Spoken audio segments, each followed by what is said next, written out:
Was that her? Yep. Andrew Kimber leaves the room, and then the doctors appear to speak with him and Danielle about Evelyn's condition. About 12 minutes later, Andrew is back in the room where detectives are waiting for him, and they confirm the good news about baby Evelyn. So the doctor gave us an update. I'm assuming it's probably similar to the update that you got.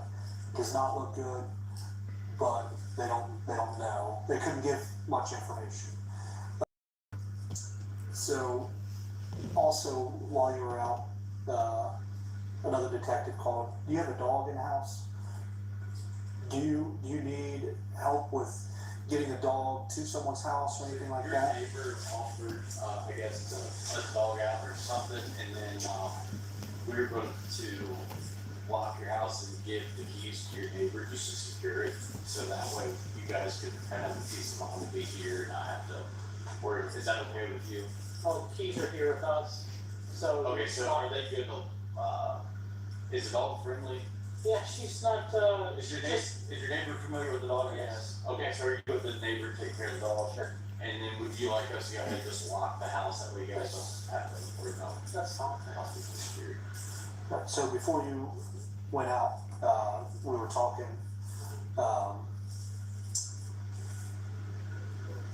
After this incident happens, do you feel like you may have Wow, shaken he's her, let us off, or- all the bastard. I don't feel like I should. I really don't. Good morning. Like I said, it was bothering, man. I don't want to hurt my babies. I love them so much. You fucking bastard, mate. That's what you did. You hurt your daughter, you fucking cunt. I knew them for a day, Oh, what a and cunt. I'd do anything in the world for years. I wouldn't do that for Morning. 10 years. Yeah. Me fucking stomach, man, is in bits. I'm in bits here, I am. Help or something like that, like you needed a shirt or something, I give you a shirt off my back, but like, I'm not gonna loan you $10,000. But for these little girls, there's something about it, and even for Danielle, it's the weirdest feeling in the world, knowing that you do anything for this little thing. Yeah. Do you and Danielle fight? No, You guys I mean, argue? we argue about like finances, and we don't, Okay. How often would you say that is? maybe a couple times a month. Is it ever get physical? No. Okay. Do you ever punch walls, break stuff, anything like that? I woke up one time with a night terror and I punched the door in my bedroom. I'm sure they saw that. I'm not sure. Well, yeah, I punched that. But no, I don't have any How long violence. ago was that? Lawyer, do you know we are lying?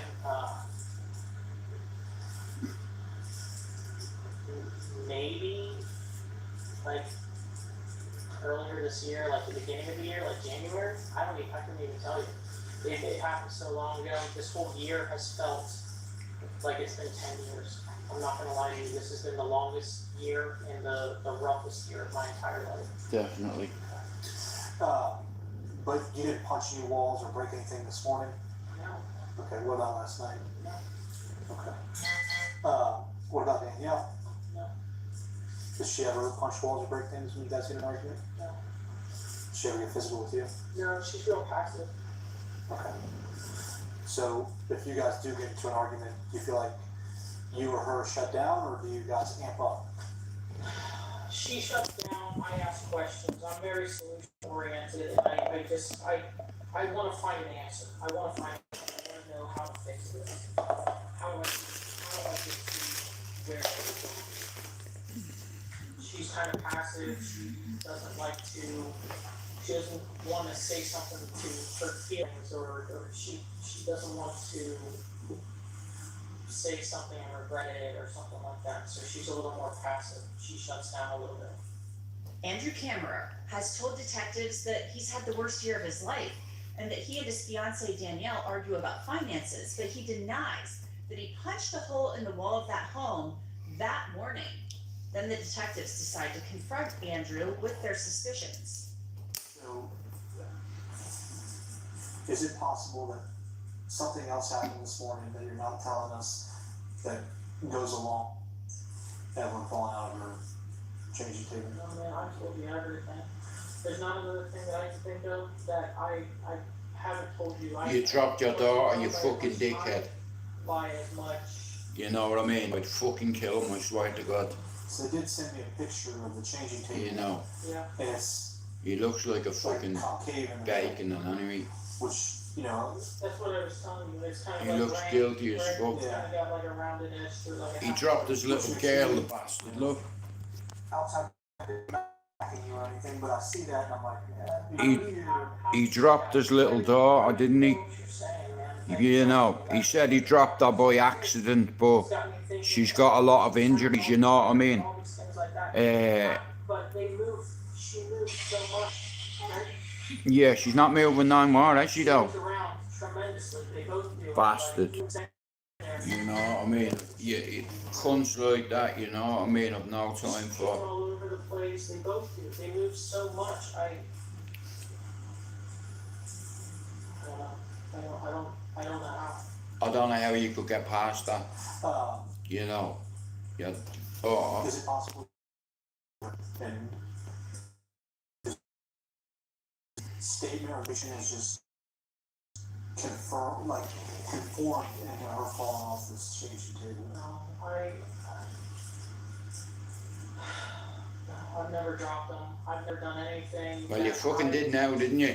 I don't feel comfortable holding them a lot. I'll be honest. I don't, because they're so small, right? Yeah. I don't love holding them. I think it's terrifying. I'm absolutely petrified to hold these little girls. And looking at this picture, Anyway, good morning. it doesn't really look My like. stomach feels like the inside of a teapot. So this is how it's set up, correct? Right. Okay. I'm gonna let my beard grow, It would even be possible to lay. and I'm gonna dye my hair black colour grey. You'd think she probably. Morning, mate. Yeah. So, So. I'm gonna let my beard grow Where she was laying right here. proper white, like Santa Claus, Right in here. and I'm gonna style it, and you know what I mean. Cause I'm grey anyway. Look, She's laying here. you know that's not a hair dye. You know, last 3 months my hair's fucking. It doesn't make any sense. And you gotta do whatever you gotta do. I get it. But anyway, I suppose it is what it is. I'm not going to me therapy. I'm not going to me rehab thing today. I can't. I have physio at 12 or 1 o'clock. I have physiotherapy, so I'm not going to the ARC today. I can't. I have an appointment for physiotherapy. It was supposed to be at 9:30, Andrew. I went down at 9:30 and he says you haven't got me. Shout out to Tennessee. Hey, mate. House, you make the money, pay off the things, do whatever you gotta do. So I went down at 9:30 this morning, but it's not till 1 o'clock. So my ARC thing is from 12 to 2, and it's in the city centre. So there's no way I'm going to be able to make it back. You know, what's more important, missing me rehab group, or told you, bro, you can go live now. It's like, well done, you. Fair play to you. You know.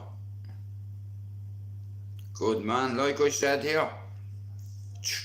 Try go live and you'll get a message off YouTube saying you can go live in 24 hours. Fair play to you, bro. I'll come over and say hello. Like, what I do is, all the lads, it's tough love with me. I love Finn, I love Francie, I love Andrew, I love Richard, I love Mousy. You know, there's loads of the lads, Jesus, you know, that come in, that are good lads. You know, you've got 50 subs. Well, bro, listen, 23 channels, you know, that have changed their name to Straight Out Somewhere. Hey, I want to apologise for Jordan McCann making a show of himself and having Straight Out Salford on his back. Get that off your back. You don't deserve it. You're a fucking pussy, bro. You can't fight. I'd fight you with one hand. One fucking hand I'd fight him with. Just like that, look. You know. Like that, look. bam. You know what I mean? Guard like that, fuck you. You know.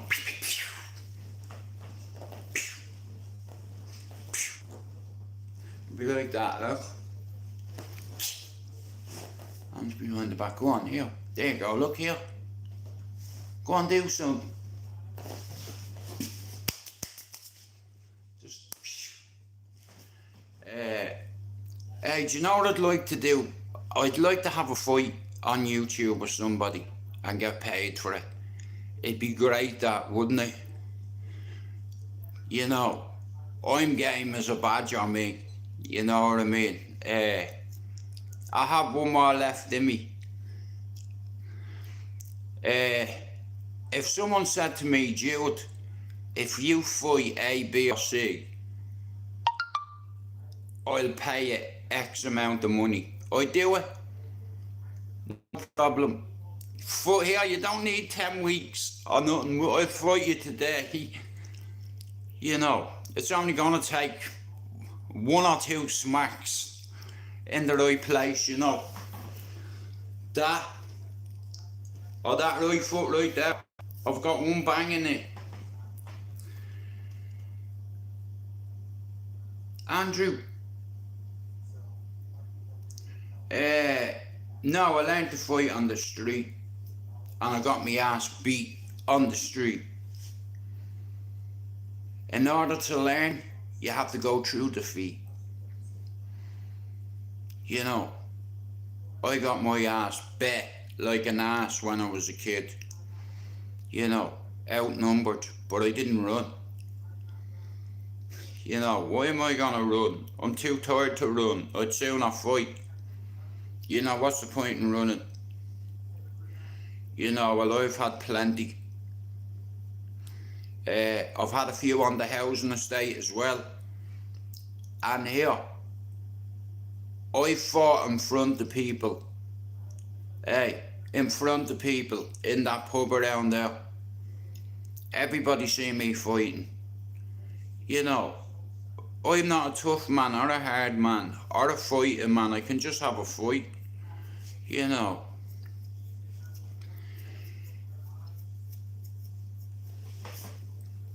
Like I said, let me know. Yeah. Anyone.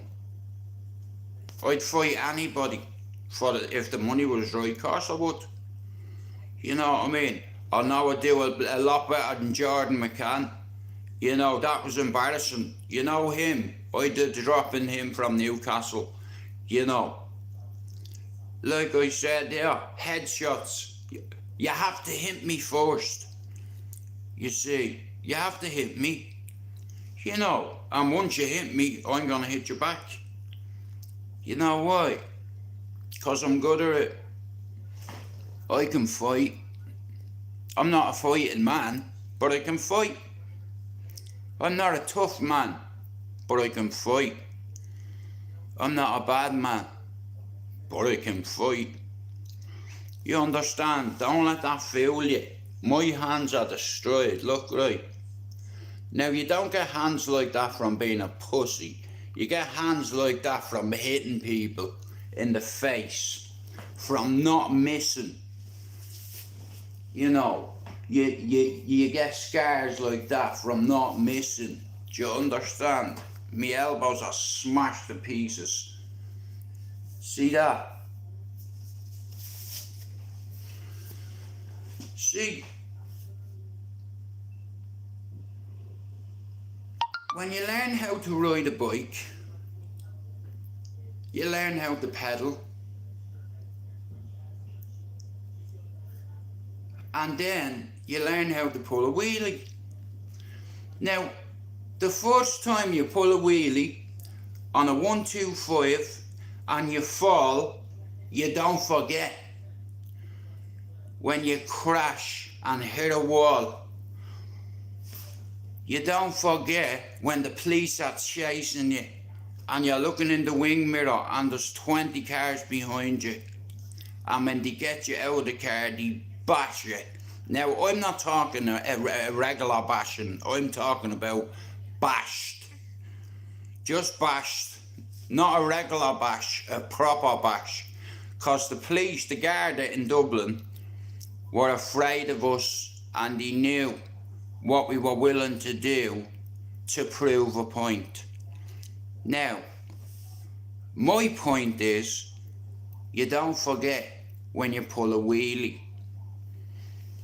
Your first one and you fall, but you learn from it, don't you? So, fighting is easy. It's like riding a fucking bike. Once it's in you, it never leaves. You can try change yourself as much as you want for your family and what have you, but it's in you.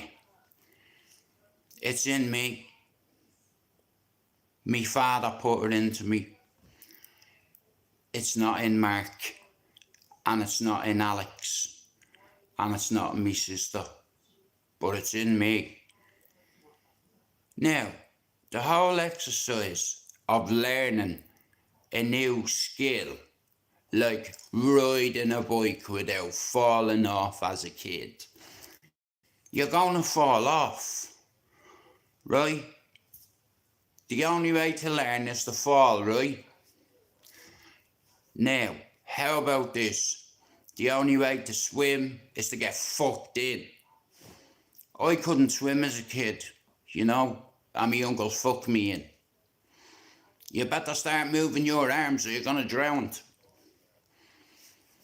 Tough love it's called. Right? As a kid, I learned how to ride a bike.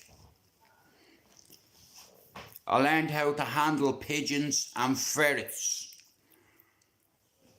I learned how to knock men out, grown men. Because I was destined to go to the army. You know, my uncle, I had a very close relationship with him as a kid. He taught me how to shoot. He taught me how to ride a bike. You know, and he taught me, you know where you're from, you know who raised you, you know what kind of stock you come from, so don't be whinging and get on with it. So as a kid, I had a mentor.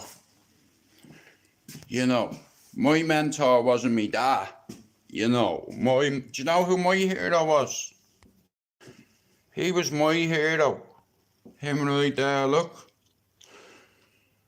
He looks like me and all. It's like, you know, when I was a kid, he learnt me how to ride a bike. He learnt me how to shoot a rifle. You know, like I said, a lot of my friends back home, their dads learnt them, I suppose, but he was my hero as a kid. I looked up to him more than I did my own dad, you know, so shout out to him. But as a kid, he taught me a lot, you know. He taught me about respect and manners, you know.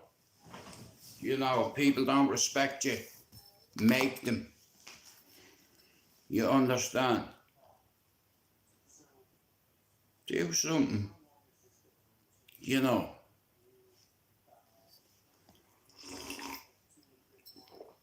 He learnt me a lot. He learnt me how to shoot a rifle. He learnt me how to shoot 50 yards. And it took me a long time to be able to do it, believe it or not. He told me I was a good shooter. Like I said, a lot of shit I learned as a kid, kids shouldn't do it. You know, I was just keen to learn as a kid, you know, and even growing up, it's like you can't get enough. You have to learn something every fucking day. You know, what's the point in being alive? You know, there's information out there about everything. You know, you need to clue yourself up about certain things. You know, so my father taught me that books were going to be my salvation. When I was a kid, there was no internet. You know, my old man had a CB, set of decks. And like I said, you learn things as a kid, you know, and you're very good at picking things up. Like, I'd say from 8 years old to 13, I watched my father use turntables. And I learned how to use them. You know, I could have been a banging DJ if I had been ambitious, but, you know what I mean, I'm not ambitious, am I? I could have been a good DJ, I would have been a great soldier. You know, that's all I ever wanted to be as a kid, you know. I ended up living my dream in the end, because I did become a soldier in a way. Except for, yeah, I did get paid, yeah. Well, yeah, I'd say I was a road sweeper and a housekeeper. I was learned old school values and old school principles of an old school family. You know, me uncles, me cousins learned me. You know, me uncles, like I've a lot of uncles, and growing up they all put their arms around me because of the fire, you know what I mean? Well, bro, I'll come over and say hello, and I'll get a few of the lads to come over and say hello. What I normally do is, right, I try help a few people. I put the name of their channel in my description, and they get a few subs.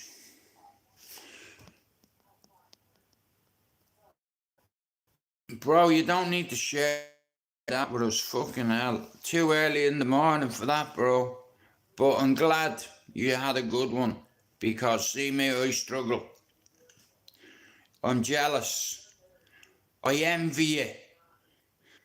You know. Yeah, I know, yeah.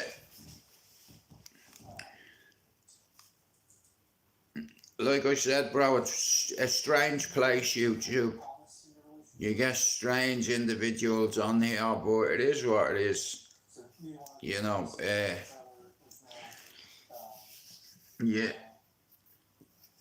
But my whole point is, when you learn something, when you learn a new skill, you keep it, hey Pablo, you keep it in your arsenal.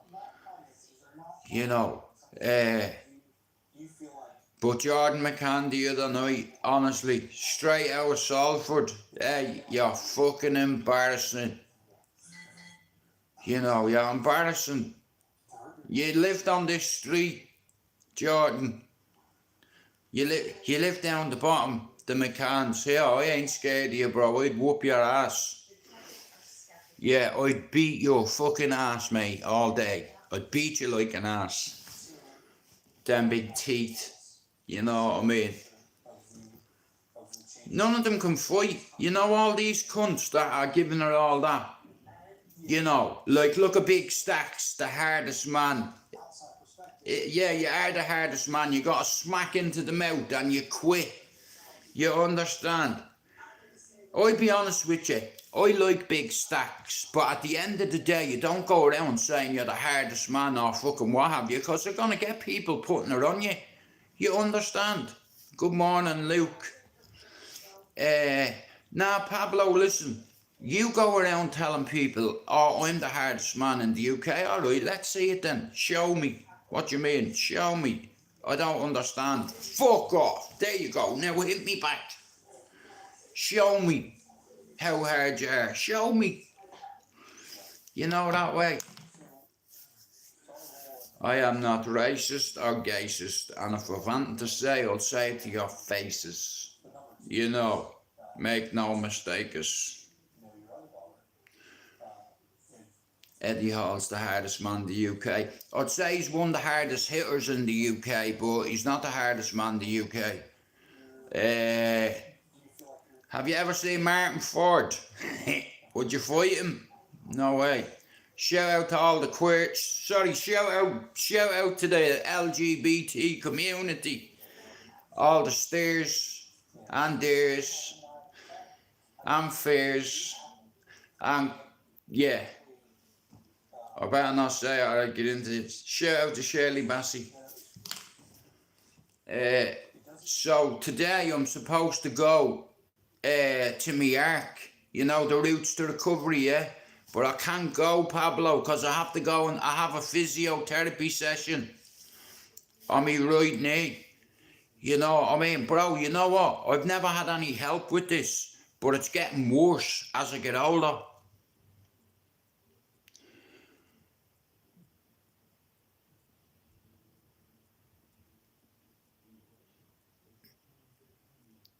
Well, bro, listen, let's not, listen, don't bring Islam into this, bro. No religion. I don't want any of that nonsense. I have family that are Muslim, so mind your fucking manners, yeah?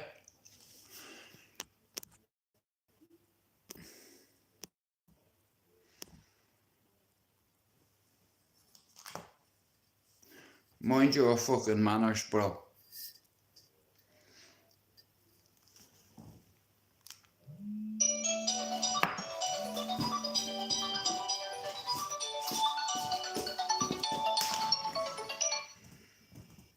Hello?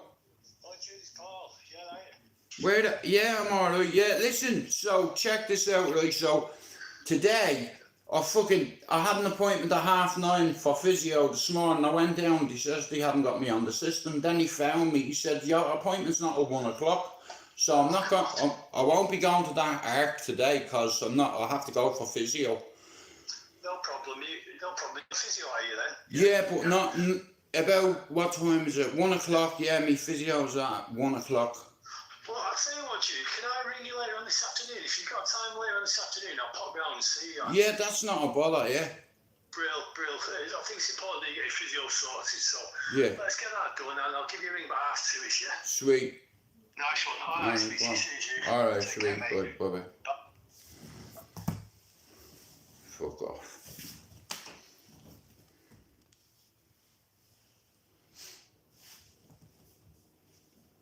Shout out to Jesus. I'm a big fan.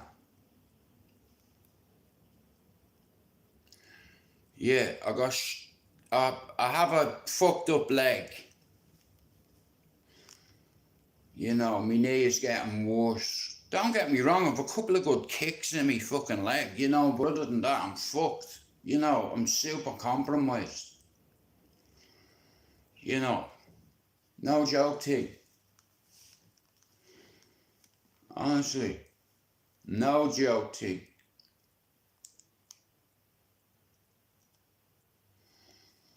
I'm gonna listen to something, I hope you don't mind. Not yet, Pablo. I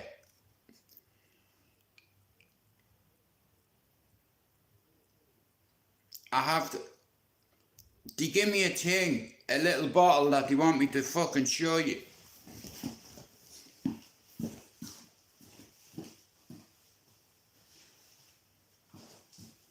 Bro, listen, I'll tell you, yeah? It's like, you know, do you know the weekend when you have dinner, yeah? You know the way you have jelly and ice cream, yeah? And you stick your spoon into the jelly and ice cream. Well, this is like that.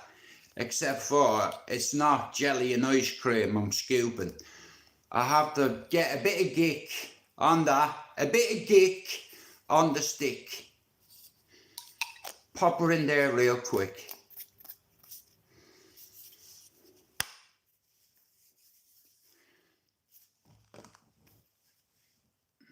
I'm gonna listen to this.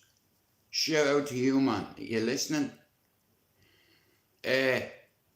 Yeah, so I can't go to my group today because I have a physio appointment, and I'll be honest with you. The sound, Pablo. Grand. Not a bother.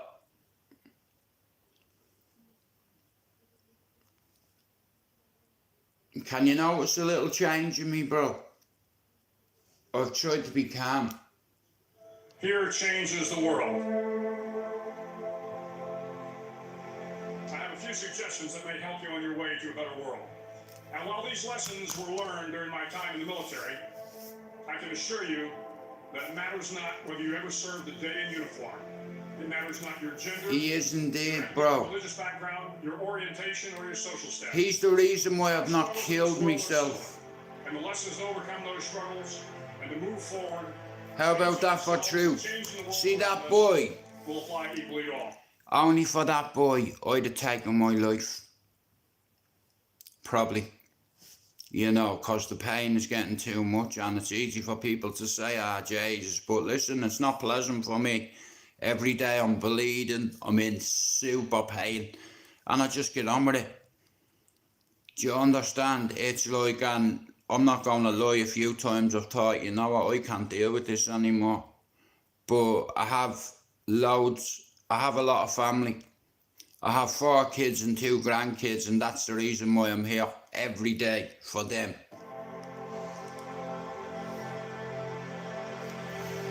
So here are the 10 lessons I learned from basic SEAL training that hopefully will be of value to you as you move forward in life. Every morning in SEAL training, my instructors, who at the time were all Vietnam veterans, would show up in my barracks room, and the first thing they'd do was inspect my bed. If you did it right, the corners would be square, the covers would be pulled tight, the pillow centered just under the headboard, and the extra blanket folded neatly at the foot of the bed. Pablo, I'm trying to It was a simple task, fix myself. mundane at best, but every morning we were required to make our bed to perfection. It seemed a little ridiculous at the time, particularly in light of the fact that we were aspiring to be real warriors, tough, battle-hardened SEALs. Oh. But this has been proven to me many times. If you make your bed every morning, you will have accomplished the first task of the day. It will give you a small sense of pride. It will encourage you to do another task, and another, and another. And by the end of the day, that one task completed will have turned into many tasks completed. Making your bed will also reinforce the fact that the little things in life matter.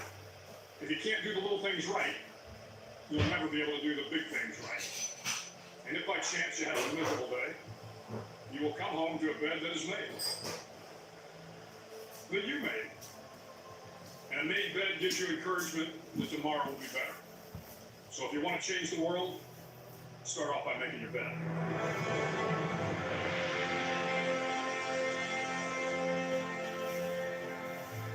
During SEAL training, the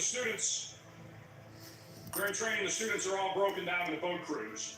Each crew is 7 students, 3 on each side of a small rubber boat, and 1 coxswain to help guide them. Hey, I bet you I'll get it on this. I bet you. Forms up on the beach and is instructed to get through the surf zone and paddle several miles down the coast.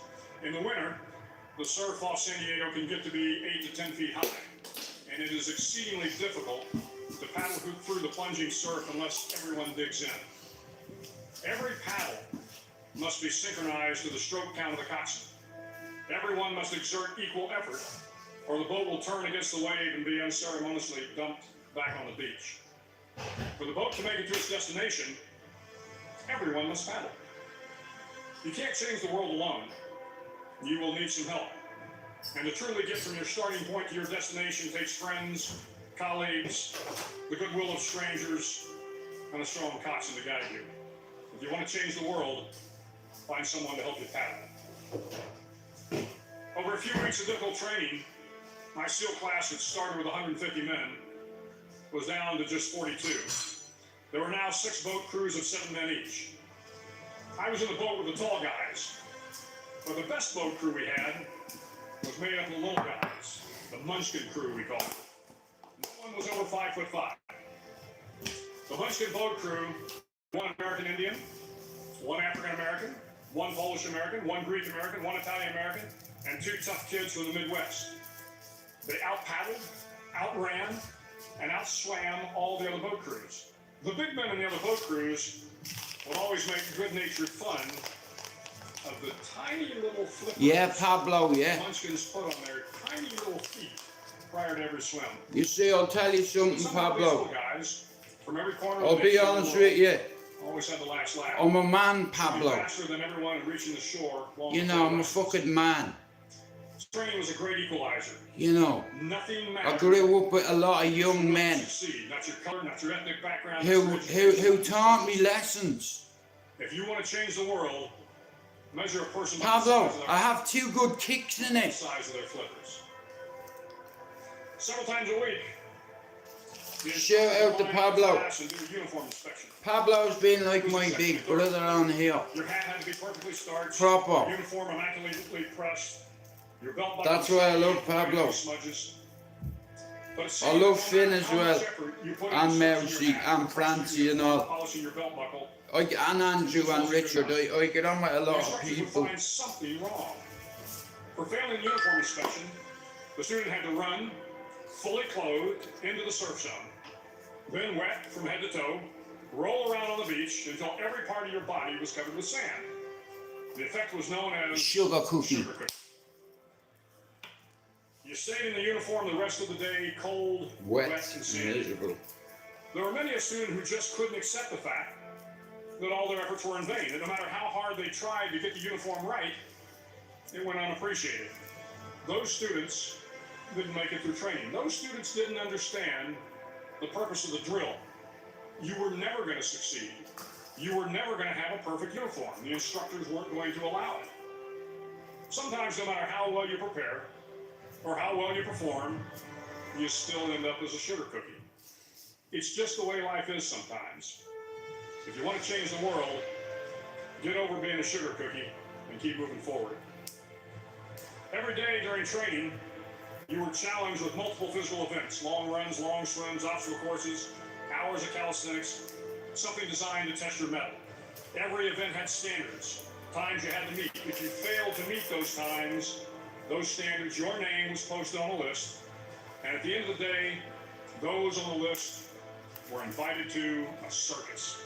A circus was 2 hours of additional calisthenics. Of course you did, bro. Fair fucking play to you. Bjorn, I miss tobacco products being able to have colourful packaging, bloody military issue green. With cancer pics is a bit too much. Hey, shout out to Bjorn for that comment. I agree with you, mate. I'll agree with you, bro. You know, Pablo, I'll be honest with you. You know the way I am. I'm a fucking man. I was raised by men. You know, but I always thought I was solid. Do you understand? Like, I didn't need help off anybody. Me dad taught me that as well. He taught me to be grateful. You know, he taught me about gratitude. My father taught me. With gratitude, optimism is sustainable. And he was fucking right. You know, there's a lot of fucking idiots on here, you know, that think they're smart, but you're not educated, are you? You know, hey, I got thrown out of school at 13, mate, and I have a fucking degree. Never mind a degree in life, bro, yeah? Here, listen to me, yeah? It's been there. All my life, I've never asked for help. That's what me dad put in my head. I don't need anybody to help me. You know, and I proved that growing up. You know, any of me mates will tell you that. Listen, I can think outside the box. I don't need permission to do nothing. You know what I mean? Like, I don't give a fuck. Yeah, the only thing that give orders is balls. Yeah, how about that? Don't get me wrong now, I've been around a few people who used to give orders. You know, and I learned from them because I wanted to be like them. You know, I was going to do anything to be that guy. You understand? Any of my mates at home will tell you. You can reach out to any of my friends back home and they'll tell you. All of us were little bastards. You know, but like I said, you don't forget that. You understand? Like, a lot of my mates, it'll tell you back home when we were kids that I could fight. You know, I had my ass beat by a lot of lads. Shout out to Dunleary. I used to go fishing out there, mate. All the way down. I used to get on the dart. Somebody mentioned darts yesterday. Said, "Joe, do you like darts?" I said, "Yeah, I like throwing them at people." But nah, listen, I'm an Irishman, and I've always, because me daddy used to beat the shit out of me and me mum, it's like it psychologically damaged me. But me dad learned me a lot of valuable lessons. He said, you don't need to depend on anybody in this world. Do you understand? My dad was a working class man, do you understand? My dad was educated. You know, a lot of my fucking family, well, me dad's side, are Trinity College educated. Do you understand? Shout out to me dad's side. See me ma's side, they're all criminals. Allegedly. Nah, they're not all criminals. I have a few cousins who are law abiding, you know. But it is what it is, you know. Like I said, when you grow up in Ballier, you learn how to fight. You know, it's one of them things. You either jump or you're pushed. You know, like I grew up with a lot of tough lads that learned me how to fight. I already knew how to fight, but fighting tougher lads on your housing estate, you don't forget that. That never leaves you. Do you understand? It never leaves you. Like I said, if you can swim, you don't forget how to swim. If you can jump, you don't forget to jump. If you can bang, you don't forget that. You know, that's the only reason my friends put it on me, because I wasn't afraid to fight a grown up. You know what I mean? Just because you're a grown up. Like when I was 14, I was knocking out grown ass men. You know, not because I'm tough or not because I'm hard, because I was a little prick. That's why. I wanted to impress me mates. You know what I mean? I was a little prick. That's what I was. You know, and I let me granny down, you know.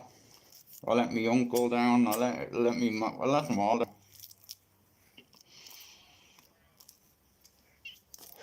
I was supposed to join the military, mate. Like, that's what I wanted to do, you know, because I have family that have served, you know, and it's like I wanted to, like, at the end of the day, there's no better honour in this world than being a soldier. You know, helping and defending your country from foreign and domestic threats. You know, I love Ireland, but I had to leave, you know, because me mates fucked me over and I had to take the blame, and you know, it broke me heart. You know, I had to leave. You know, people are coming to me door, you know, looking for me and shit. My old man ended up having a heart attack, you know, so I did that. You know, but I made her up to him, you know. But when he died, man, I had a big effect on me. Massive effect. But in all fairness, Pablo, like I said, Pablo helped me. You know, I don't, like, Pablo seems to know what I'm fucking thinking, it's like at the time, but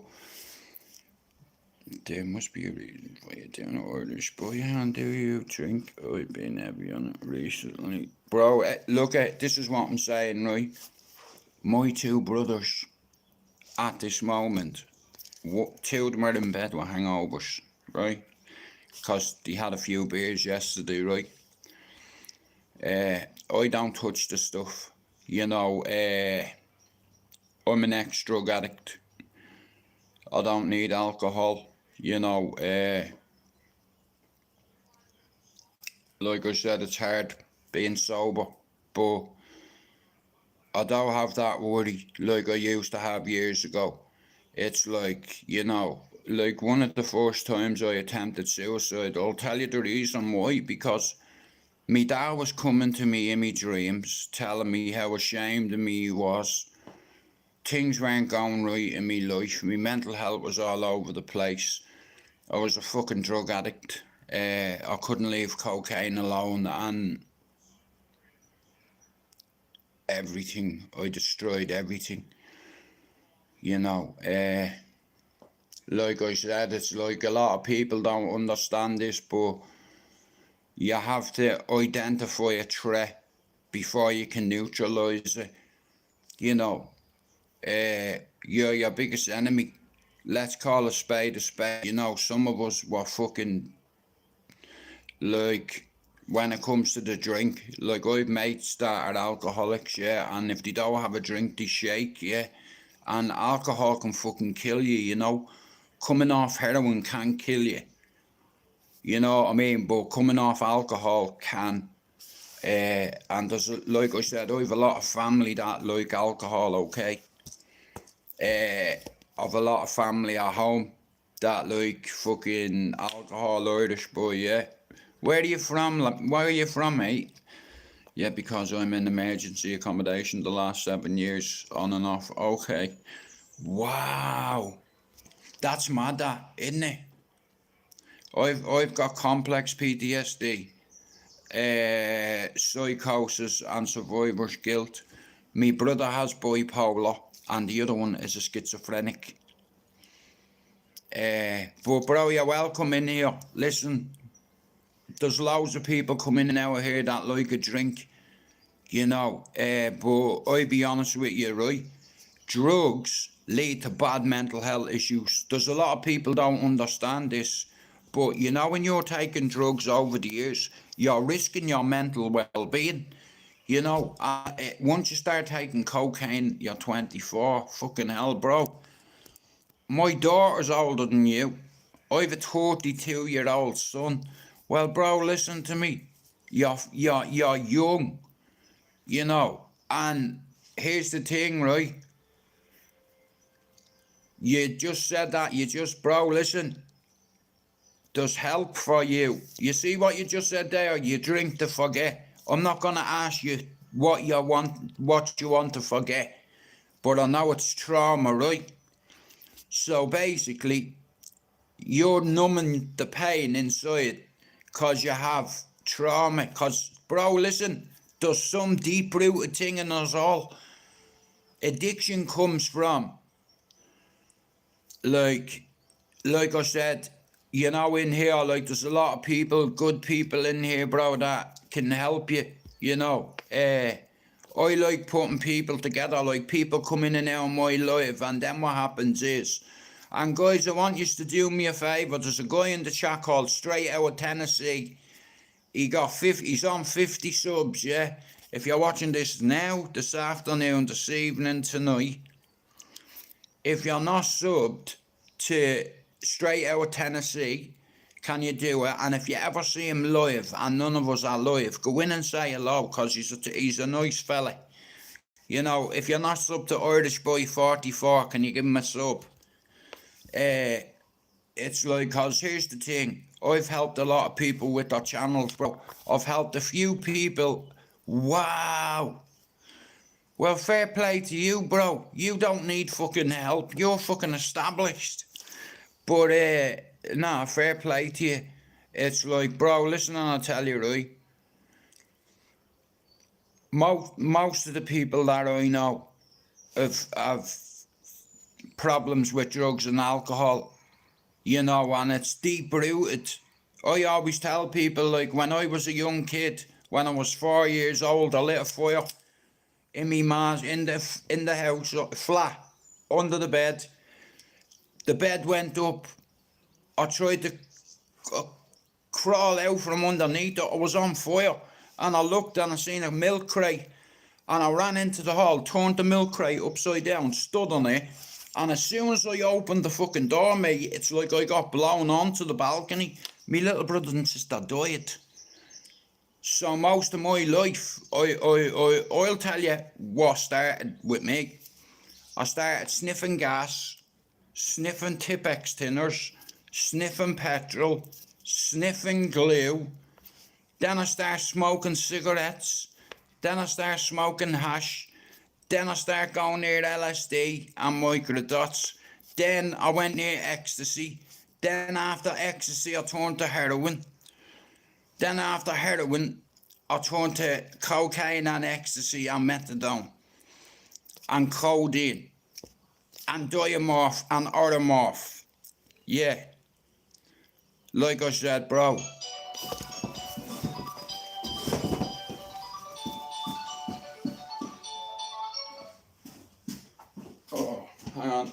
Hello? Hi. Is that Michelle? No, it's Lorraine this time. Sorry to disappoint you. Alright, well, Lorraine, listen, I've been to the last 3 groups, but I won't be there today because I have a physio appointment at 1 o'clock. Ah, right, okay.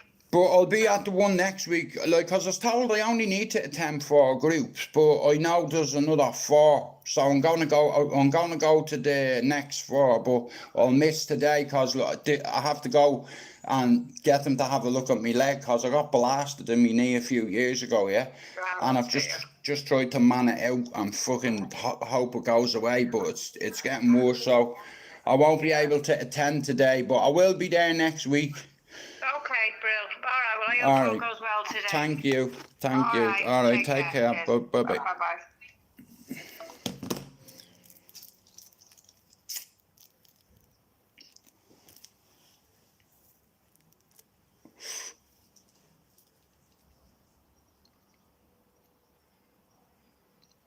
Well, bro, listen to me, yeah. You've come into the right channel. It's like, cause a lot of the lads that come in and out of here are ex-drug addicts, current drug addicts, alcoholics. But look here, just cause you drink every day doesn't make you a bad person. No. Just cause you take drugs doesn't make you a bad person. There's a reason why we do it. And without you even knowing, Irish boy, you admitted it in the chat to yourself that you drink to forget. Now, I'm not going to ask you what you want to forget, but it's definitely trauma if you're drinking to forget. There's something there, you know what I mean? I did drugs a bit, but never had an addiction with them. Bro, I won't lie, I've been addicted to a lot of things, you know. I've been addicted to danger, you know.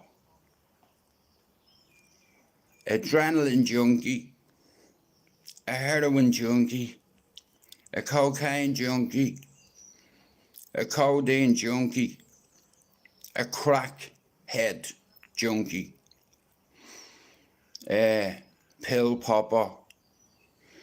Yeah, most of my life I've been a drug addict. And I'm working on coming out the other side, but recovery isn't for a month or a year. It's forever. You know, I'm prescribed a few tablets at the moment, but I used to swallow them for fun. You know what I mean? Now the codeine, 30 milligrams, I take 7 or 8 of them. You know, a couple of them diamorph, slow release morphine.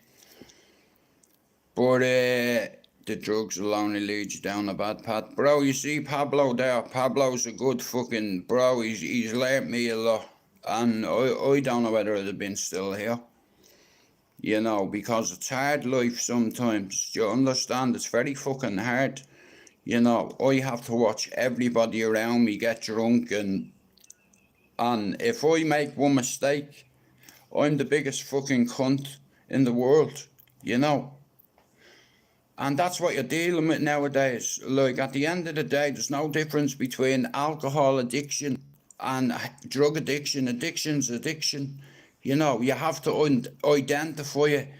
Like, I know why I tried to block my shit out, because I set a fire in my house as a 4-year-old kid that killed me brother and sister. Hey, trust me. You know, the dreams that I've had, well, I wouldn't call them dreams, they're like night terrors. They used to come to me on fire, calling me name, saying, open the door, bro. You know, that kind of way, but it's learnt me. You know, I try to be humble and I try to be noble. You know, I used to have an attitude problem. I was an adrenaline junkie. You know, like, when you're young, you're dumb, you're naive, you're cynical, you're condescending, you're sarcastic. You know, and I had an attitude, me, and I had an ego. You know, but I have faith as well. I'm a God-fearing man, bro. I'm gonna cheer you up, Irish boy, right here. Look, I'm God fearing too, yeah. I'm into God, yeah. Hey, here, I want to show you something, right now. This is right now. I'm a God fearing man. I don't like trouble. I don't start trouble. I don't troll anybody. Here's the thing with me, I don't troll anyone, yeah, but there is a few people that troll me, and there is people in my life that I know are bad for me, so I just want to feel safe. You get me? Safe. Right? I'm God fearing, you know. Do you read the Ten Commandments real quick? Oh.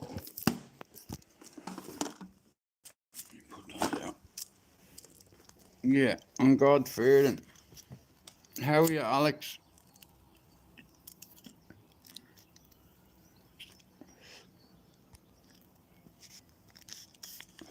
Yes, so. Nah, listen, see me. I'm a straight shooter. You know.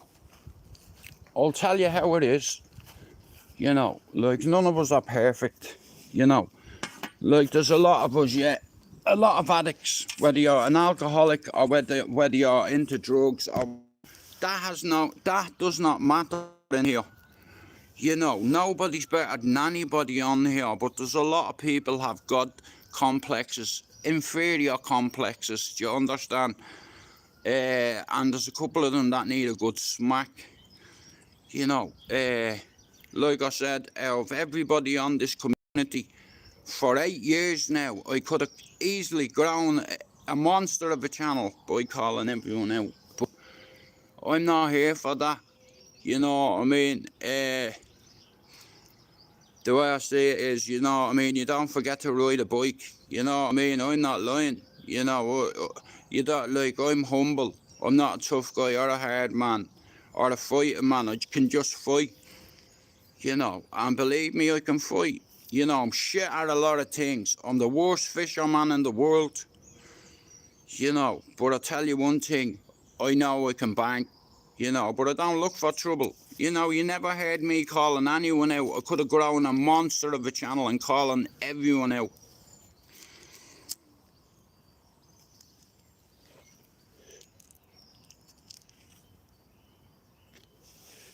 Hang on. Yeah, Bible.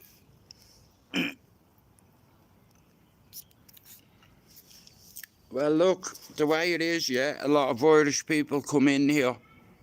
A lot of English people come in here.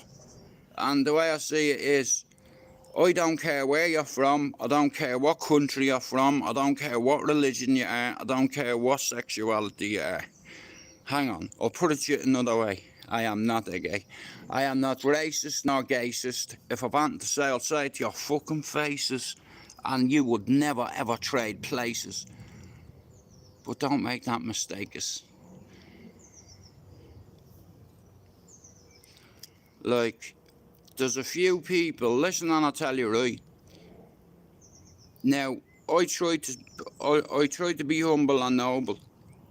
I don't call anybody out, I don't look for trouble. But if it comes my way, I'll show them what I'm capable of. You know, like, my family has lived on this housing estate 32 fucking years. Me brothers have grew up on this housing estate. There's not a person in this housing estate that we don't know. There's not a gypsy on this housing estate that's not seen me fight. You understand? I'm me brother. But we're humble. We don't look for fight. You understand? But you have to understand something. If you come to me and you want to fight me and you swing at me, them are gonna have problems because I don't swing first and I don't chat. Like, if you're in my face, in my space, I'm just gonna tag you. And believe me, listen, I don't miss. You know, so I'm confident in that. You know, and everything else I'm rubbish at. You know, but see, being a father, I take my job seriously. You know, I grew up with killers. Do you understand? Killers. Hitmen, allegedly. all that tough guy shit. Listen, I did it all when I was 15, you know. I was around some of the toughest guys in Ballyer, toughest guys in Clondalkin, you know, and I had everybody watching me six. Jesus couldn't even touch me in that nightclub. I know that's a bit of an exaggeration, but I'm being honest with you. Nobody could go near me in that nightclub, you know, and it's like, be careful what you wish for. You know, I wanted to be one of the boys. Now look, you wanted to be one of the lads, so just get on with it, and I did. You know, had a great time. Like all the lads at the Red Wall gang, I wanted them all to recognise me, to know me. You understand? I wanted to be one of the lads. I was a follower. You know, I was easily manipulated, you know, and like a lot of me mates, you know, we do stupid shit. Like as your man ever said to you, if he put his flag in the fire, would you? You know, that kind of way. My dad didn't like my friends. He told me they were all rats. He says, you see all them over there, that, you know what? You know what? Do you know what my father said to me? He said, here, you see music won't betray you. You see them cunts over there, it'll betray you. You know, like, even if you fall out with music and come back 30 years later, it's still gonna be a friend. You know, it is what it is. You know, you have to just get on with it. People are people. Shout out to Glenn. How are you, Glenn? And guys, if you're not sub to Straight Out Scunthorpe, can you give him a sub? Well, listen, and I'll tell you, the way I say it is, yeah, you come in my live and you're rude, I'm gonna remove you straight away. I'm gonna mention you. Well, he's gone now, isn't he? But anyway, like I said, mate, you come into the right channel, because there's a lot of people that have alcohol issues, that have drug issues, that have mental health issues, that don't talk about it. They're afraid to talk about it. But listen, a lot of lads come in here and talk about it, and that's the good thing about my channel, you know. Like, nobody on this earth is better than you. Nobody on this platform or YouTube is better than anybody. Some people might be financially better off, but that doesn't make you a better person. You know, you be humble and noble in life, you know, and don't go around telling people you're a fucking tough guy and you're the hardest man in England, and look what happened to Big Stacks. You know, he got punched in the mouth, yeah, and didn't do nothing. You know, and then start saying I'm pulling out of the fight, only body shots. Would you get the fuck out of here? You know, like, if you're good at something, you're good at it. You know what I mean? But the only way that you can prove that you're good at something is doing it in front of people. You know, I fought a few times on this housing estate, and every gypsy on this housing estate has seen me fight. You know, but I don't like fighting. You know, like, me hands are smashed to bits, me knee is fucked. You know, me stomach is bollocksed. You know, so, like, I don't go looking for trouble because I'm not very healthy or fit, but one thing I do know, I've got a couple of bangs and that. You know, and I only need one. When I was a kid, I used to come in crying because all the bigger kids used to pick on me. And me ma used to mollycoddle me, okay? She used to mollycoddle me. And me dad was in one day, and I come in and I was after getting a punch into the nose and what have you, and I was bleeding, and me dad lost his shit. Pablo, thanks for coming in. I love you, bro. And guys, if you're not sub to Pablo there, I tell you what, he's my best friend on the whole of YouTube. He's like my big brother, and he's had a hand in helping me with my personal life. Never mind YouTube, you know, like, out of everybody on the whole of YouTube, like, Pablo is my G. He's been like a big brother, like a mentor to me, you know. He's given me a lot of advice, a lot of knowledge, a lot of wisdom, you know. It's crazy, like, and Pablo has never deviated. He's always been the same with me. You know, it's like, this is what I'm saying, and on here you can connect with people. That's the thing about networking. It's linking people and bringing people together. Like, you get people coming in now on my channel, and I'll say to them, like, guys, can you go over to this guy's channel, or can you go over to that person's channel? And what happens is then, look, there's a lot of people on YouTube that have social anxiety. There's a lot of people on here that are lost. There's a lot of people on here that bury their head in alcohol and drugs because of their childhood, and they don't know how to deal with it. Well, I'll tell you, one way to deal with it is to talk about it, is to acknowledge it first, because if it doesn't exist, then you don't need to fix anything, do you? You know, but like I said, like, it's not easy, mental health. You know, it's like, it's very hard with men, because we're made a certain way, and we're supposed to be solid and not talk about our problems and never cry and all that shit. And that's how my dad raised me, you know. It fucked me head up, because in my mind I was thinking, like, you know what I mean, men don't cry, you know what I mean, like, if you get bashed, get on with it, that kind of way, you know what I mean. Keep your hands up, don't let them up.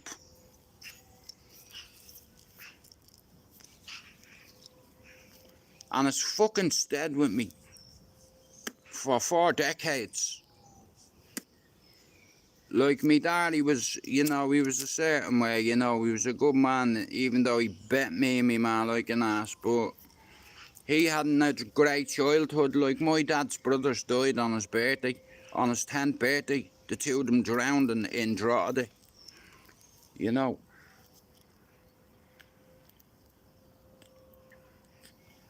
You know, like, dad's story, like, if you heard me dad's story, fucking hell, man, and me aunties.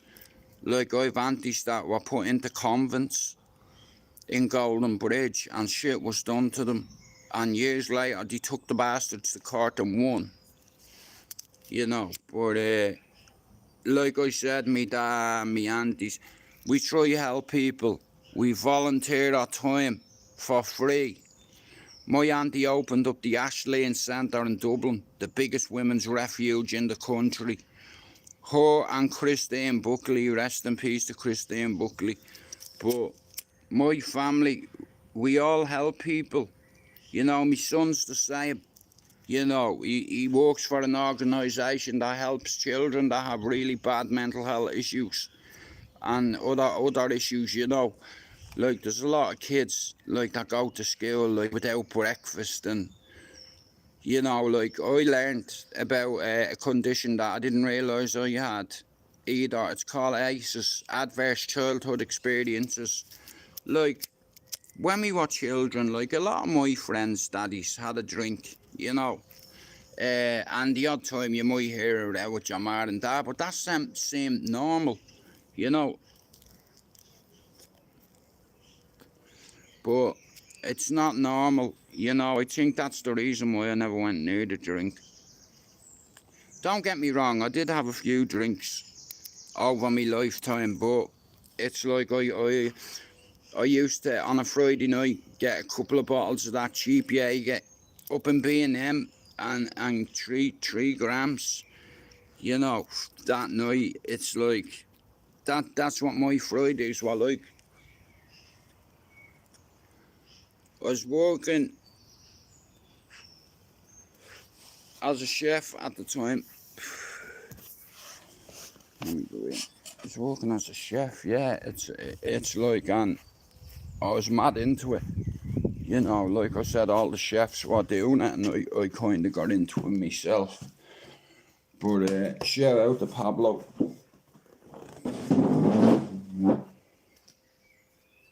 Bring this over here.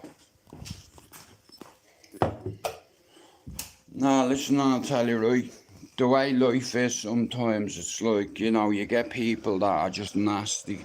You know, it's like, there's a lot of spiteful people in the world, you know. There's a lot of hateful people in the world, you know, that I don't understand it, me personally, like, you know. Like, Don't claim to be a good person or a noble man or a humble man if you're not. You know, because people can see through it. You understand? I'm a straight shooter, me. You know, it's not my fault, is it?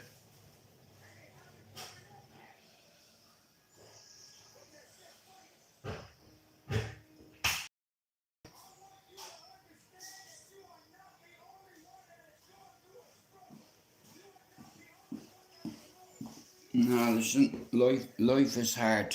And I just say, look, like, we're only here for a limited amount of time, you know, and it's like, why are people just fucking horrible to each other all the fucking time?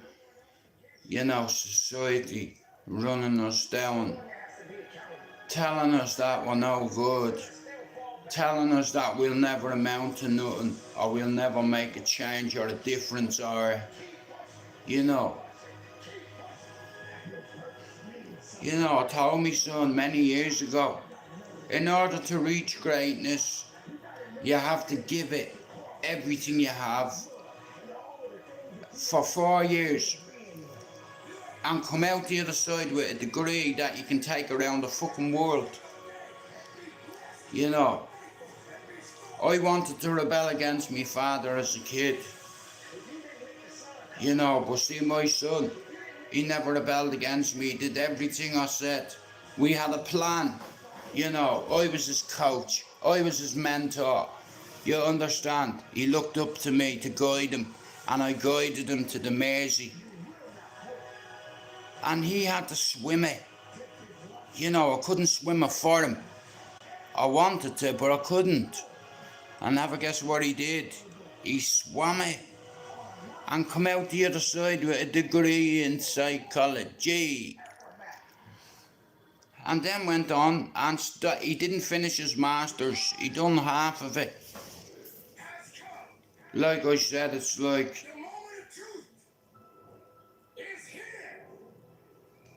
I got that one right. You know, I got thrown out of school at 13 because I put my hands on the teacher. But he hit me with a bit of chalk, so, you know, my dad told me, don't let anybody hit you. Everyone wants to be a champion, but are you gonna work hard to become a champion? What you're willing to do to become a champion?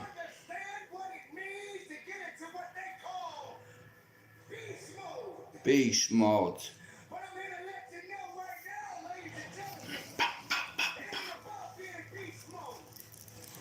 Be like that. 10-ounce gloves, you're fucked. I'm tagging you. Be like that, look. You know. Straight jab through the middle.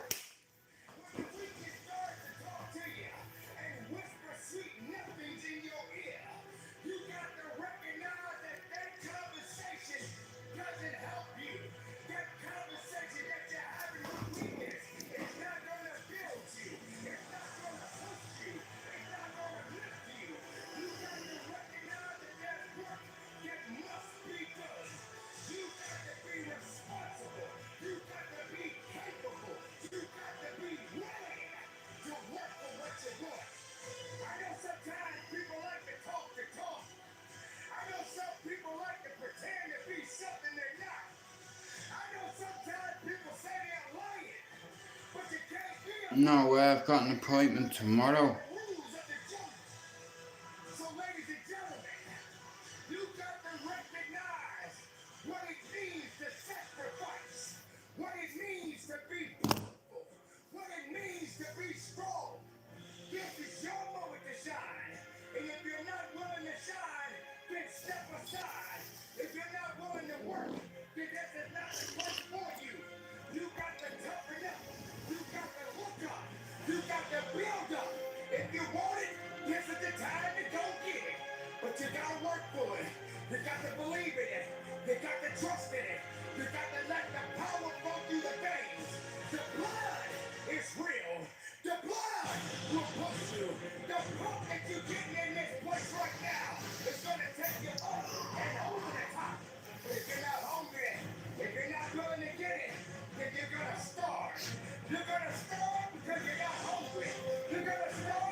The rest doesn't matter.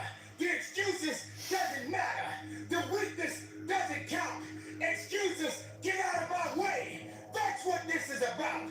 So you got to recognize when it gets tough, you better get tough. Easy does not count. Easy does not work. You can't cheat your way up. You got to push your way up. Not everyone is ready to be at the top. Not everyone is suitable to be at the top. If you're having a mental breakdown, Not at the minute, Alex. I have been watching it though, yeah. telling it to do. You got to understand, the mind is a terrible thing to waste. And if the mind ain't right, then the body won't be right. You have to understand that you have to have a connection. The connection of righteousness. The connection of faith. The connection of faithfulness. And you, and your ability, and your strength, and your honor, and your integrity. Everything that you do on this moment counts in this place. You can't wait for someone else to push you through it. You got to push yourself. You are born, and you are born to live and fight. So on this day, and for the rest of your life, if you're working, work a little bit harder. You can't do easy. There is no easy success. There is no easy at pushing that weight. There is no easy at running that extra mile. If it's easy, why are you doing it? If it's easy, how are you growing? If it's easy, how are you going to be your best? Suffer now and get the rewards later. Don't ask for it. Take it. It's yours. Go get it. If you believe in the possibility. Blue bottle. And make it work for you. Now you got to also understand this. It ain't going to be easy. It's not going to be a walk in the park. There's always more to give. You got to be willing to... Guys, if you're not up to Straight Out Tennessee, can you do it for me? Thank you. Whatever it takes, keep pushing forward. Don't you give up on your life. Don't you give up on those reps. Don't you give up on giving it what it takes to get the most of your shot. Some of you right now may be wondering, what is this guy doing? My hands are destroyed. I'm making noise to scare away your excuses. I'm sounding up because maybe that weakness doesn't understand the power that you possess. I know for myself, if I got to shout it out, I'm going to shout it out. I'm not going to let things hold me down. I'm not going to let people tell me I don't count. I'm not going to let this place of business tell me I have no business. Yes, the voice, the power, the passion, the love, everything that I have inside, I'll give it to you. I'll give it to the listener. I'll give it to the weightlifter. I'll give it to the marathon runner. I'll give it to the swimmer. I'll give it to the Zumba dancer. It doesn't matter who you are, where you come from. When the time comes, you must recognize that you got to be better. You got to be tougher. You got to be stronger. Because nothing that did not create you cannot break you. Be the best of yourself. Be the strongest of the strongest. Don't let anything or anyone hold you back because you have it. It's all in you. Possess it. Love it. Live it. Give it all you got. And from the bottom of my heart, be productive. Stay strong in it. No excuses. And conduct your business. Tell him. Every day, I wake up and think of my ideal life. I have so many goals that I want to accomplish. I have so much that I want to do. I have a vision of my life. and I'm nowhere near where I want to be. At times, I get overwhelmed, and I become so impatient with myself. I truly feel sometimes I'm just falling behind. Feel at times the clock is winding down.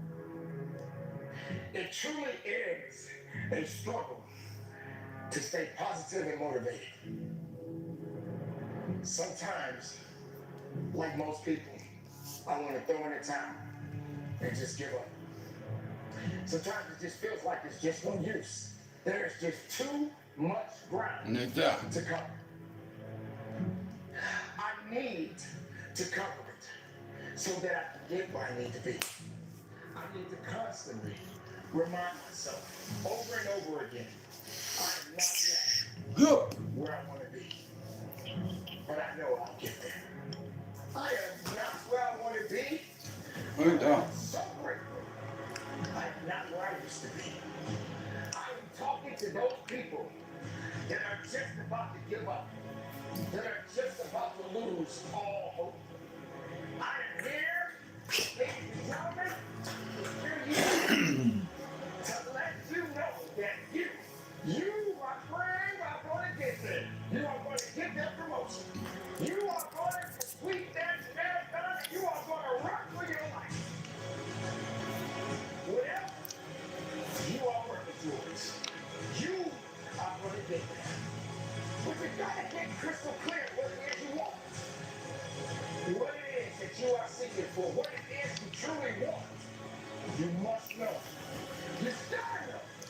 Yeah, so I'll be honest with you, I've not felt very well the last few weeks. Like, it's probably been the worst. You know, bleeding, not sleeping, fucking and like I said, when I'm not live, you know, there's something wrong. But like I said, I'm just trying to get on with things, you know. I mean, regardless, like, you know, life goes on, you know. Like, I started this journey 8 years ago on YouTube, right? And I was part of a channel called the Cesspit, and out of that channel, I'd say over 100 channels grew. At first it was a great channel, and then it turned toxic. I got blamed for a couple of things that I didn't do. It's like, in fact, I fucking tried to help the situation, but it's like, if you're calling people out on the internet, especially gypsies, now at the time, we're going back 8 years ago. So on this channel, a lot of people troll other people, yeah. Now, I had a channel called Fighting Back United at the time. I had 600 subs, okay? It took me 4 years to get 600 subs, right? And I wasn't asked about my channel, like, cause everybody come into the cesspit, right? So, and other channels start growing, you know. It's like, and I'll be honest with you, a few people fell out with me for one reason, and have a guess what the reason was. Cause it's Irish. So, at the time I had a friend called Rob, and he helped me. He got me loads of equipment, and he become a friend. But it didn't end the way I wanted it to end. We had a good friendship, but he ruined it. So I trusted this person with the password to my channel at the time. I didn't know nothing about YouTube. I didn't know what analytics was. I didn't know what algorithms meant. And this individual, not, are you worried about British white people being marginalised? Alex, I'd like to I'd like to tell you what I think about it, but I'll put it to you another way. This is Great Britain, right? But it's not so great anymore because English people are second-class citizens in their own country. Like, where's English people meant to go? Go back home. This is the home. No, but I have a few Scottish friends, and I'm rooting for them in the World Cup too. You didn't rise up to the challenge when it called for you. You didn't rise up to the challenge because you were afraid of it. I know, bro. Well, like I said, knife scared the bollocks out of me. You know, like, I'll be honest with you. If I'm in a situation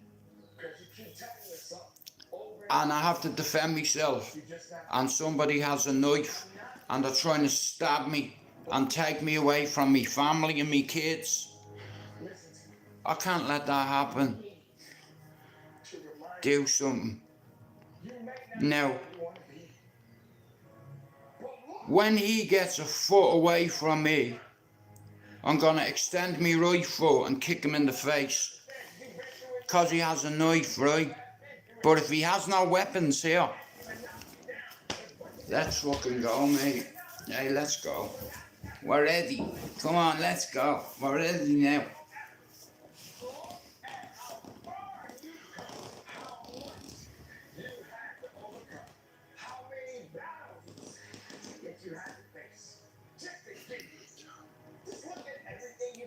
Just when you thought you were out, so pulls it back up.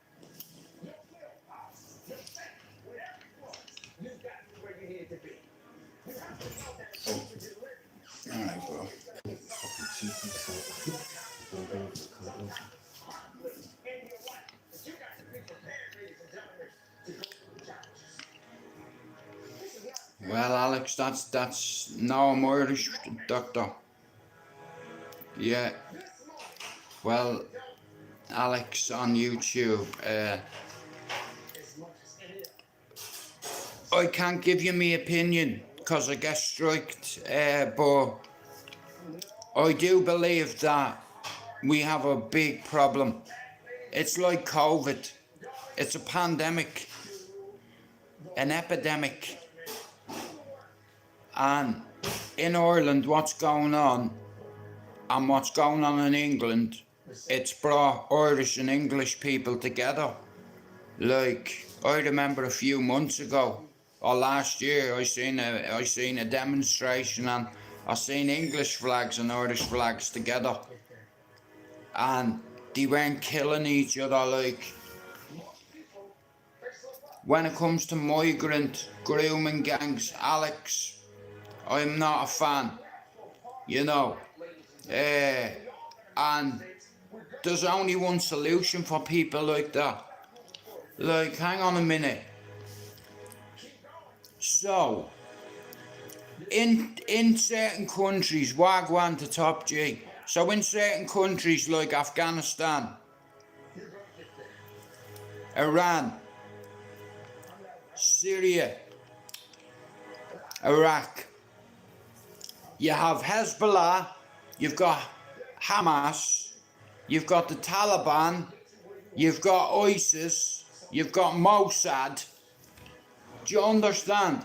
You have highly sophisticated organisations, and these mutts are running from countries like Iran, Iraq, Afghanistan, Syria, and they pass about 20 countries before they get here. They can claim asylum somewhere else, but they come here, putting their kids in boats, risking their kids' lives to get here. How desperate they have to be to do that. Bro, I can't believe Connor is back. Yes. And bro, The Mac is back, you can tell. You know, Max Holloway, you know, that left hand, you know, guard one hand up, deflect the shots off your guard, you know, fight your fight. You know, you control the fight, you control the pace, you control the pace, you win the race.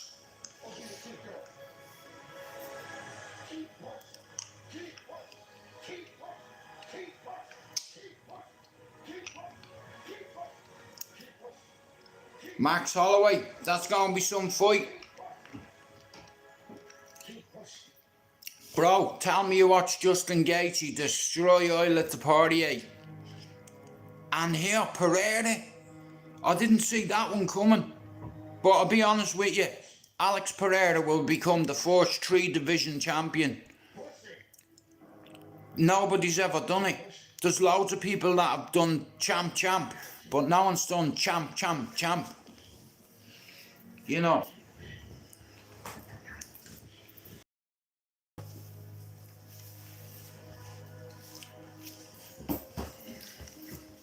I have to go physiotherapy at 1 o'clock for my knee.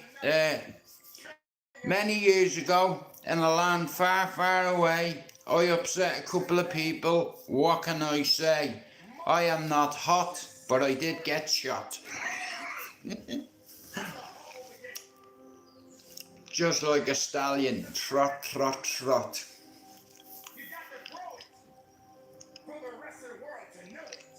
You gotta grow it for the rest of the world to know it.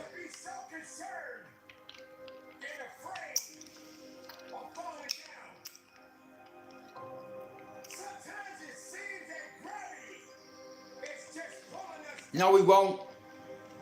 Bro, I like Conor, okay? And I'm glad that he's back, but he'll never beat Justin Gaethje. And in all fairness, he doesn't deserve a shot. You know, why should he get a shot? He's been away for years. He can't just come back and expect everything to have his way. It's not going to work that way.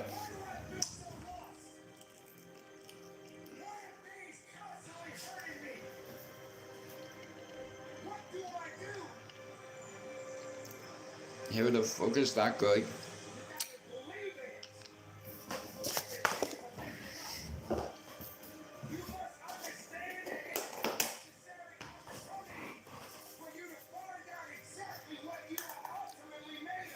Hoorah.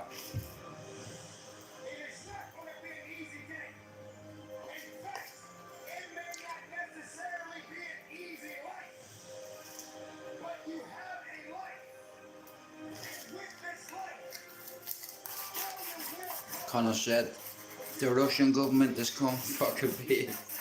Nah, bro, listen to me, I'll be honest with you. I'm glad that he's sober, you know, because at the end of the day, I was angry at him for letting us down, you know, for not coming back, you know, and now he's back. And bro, listen, I like fighting more than I like football, and I fucking love football. Amen to Jesus.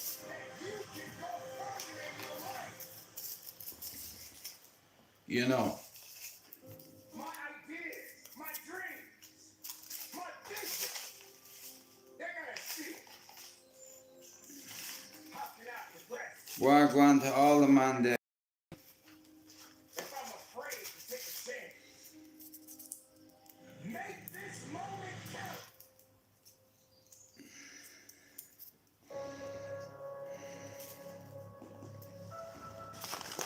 He wants to be president. I don't think he'd be able to do that now, you know, because I know there's going to come a time where he's going to go back to the whiskey, you know, but for now he's sober, so we're going to get to see the Mac back, which I never thought would happen, in all fairness, but, you know, I'm delighted he's back, you know. Fuck it, Ireland didn't make the World Cup, but Conor McGregor's back.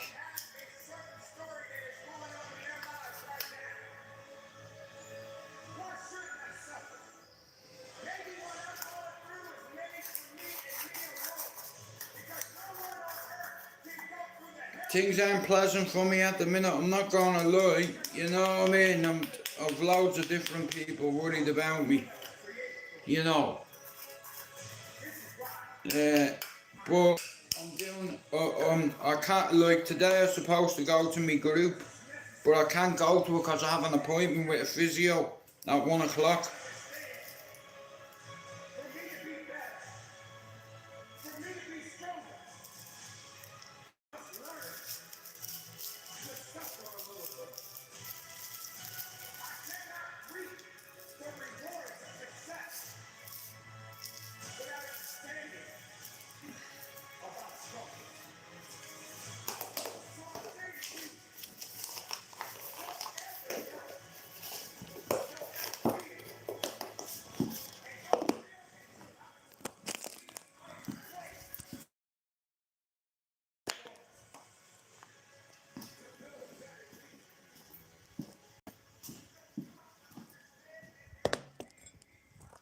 Let me get the buttons off.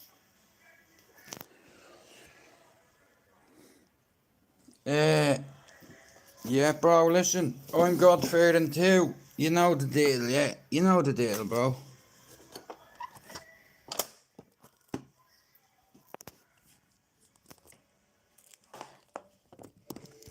Amen.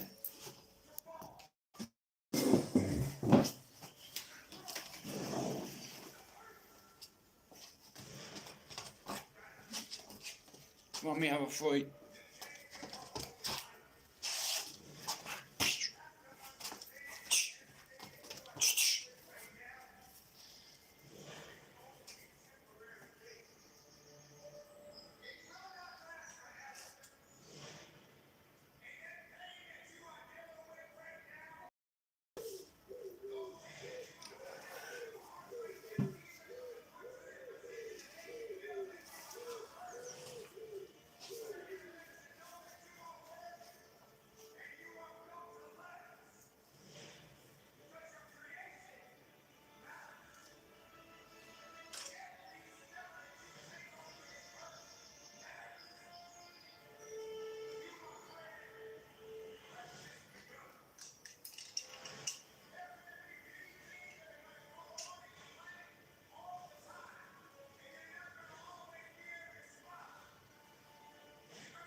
So,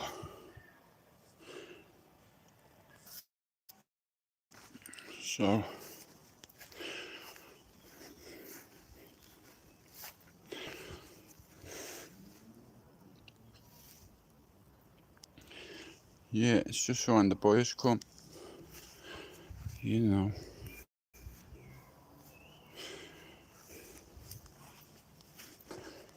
Like I said, bro, I believe in God as well, don't I?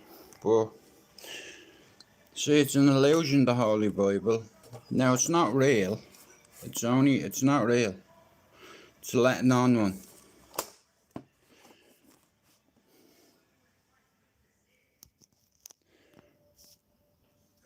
The Holy Bible.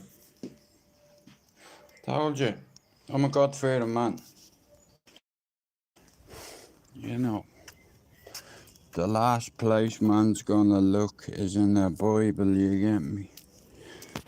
But, listen, we have a couple of places like that here.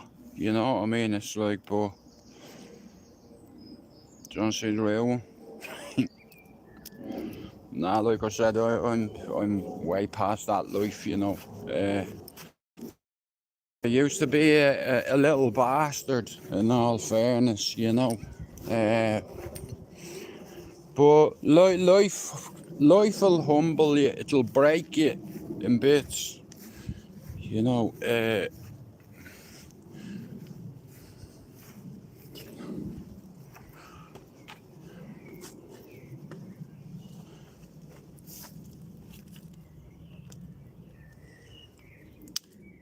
look at them, they're cool, aren't they?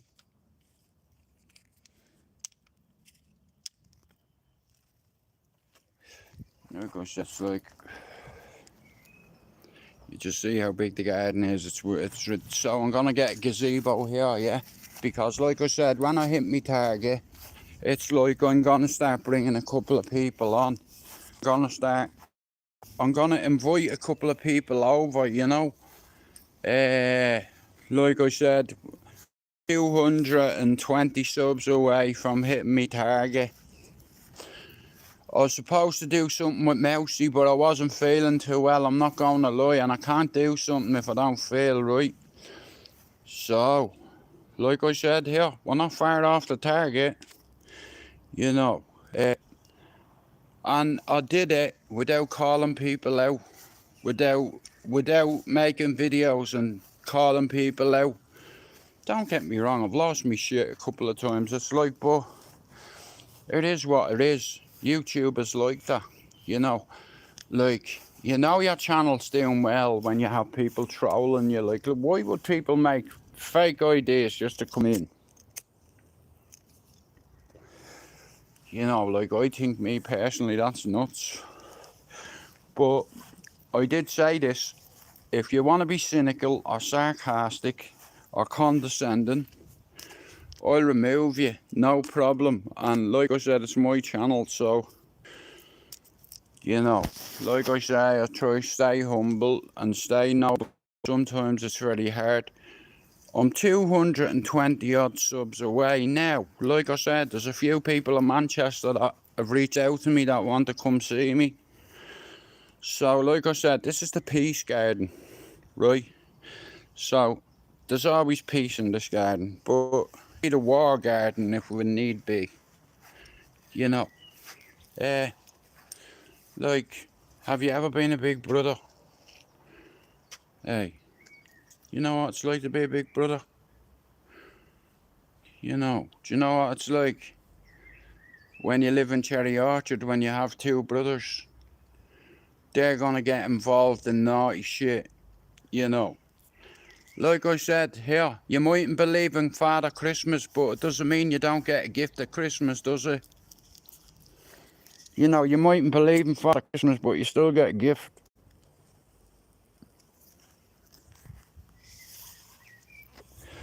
So there's a few channels on here that I've tried to help, and I'll continue doing it. It's like I have to put me first, you know. I have a few problems, I won't go into it. It's like, but it is what it is. It's like, I'm not far from my bleeding target, and it's like, when I hit it, there's a couple of people that I was supposed to link up with recently, but I just wasn't feeling up to it, you know. So, and it's like, I'll be honest with you, it's very hard to trust people, you know. I find it really hard to trust people nowadays for some reason. You know, because you invite someone to your house and you introduce them to your family, you know, and, you know, like, if I vouch for you, you're good. It doesn't matter who's here, you know. But if I vouch for you, you're good. You know, I've had a couple of people here, you know, sitting right there. And we're going to have a few more people, you know. I know something you don't know. I'm going to hit my target before my birthday, which is in August, yeah? So, all it takes is for a few people to put their minds together, go on a certain channel, on someone's panel, and, yeah, just talk about real life issues like mental health, like suicide awareness, alcohol awareness, drug awareness, addiction awareness.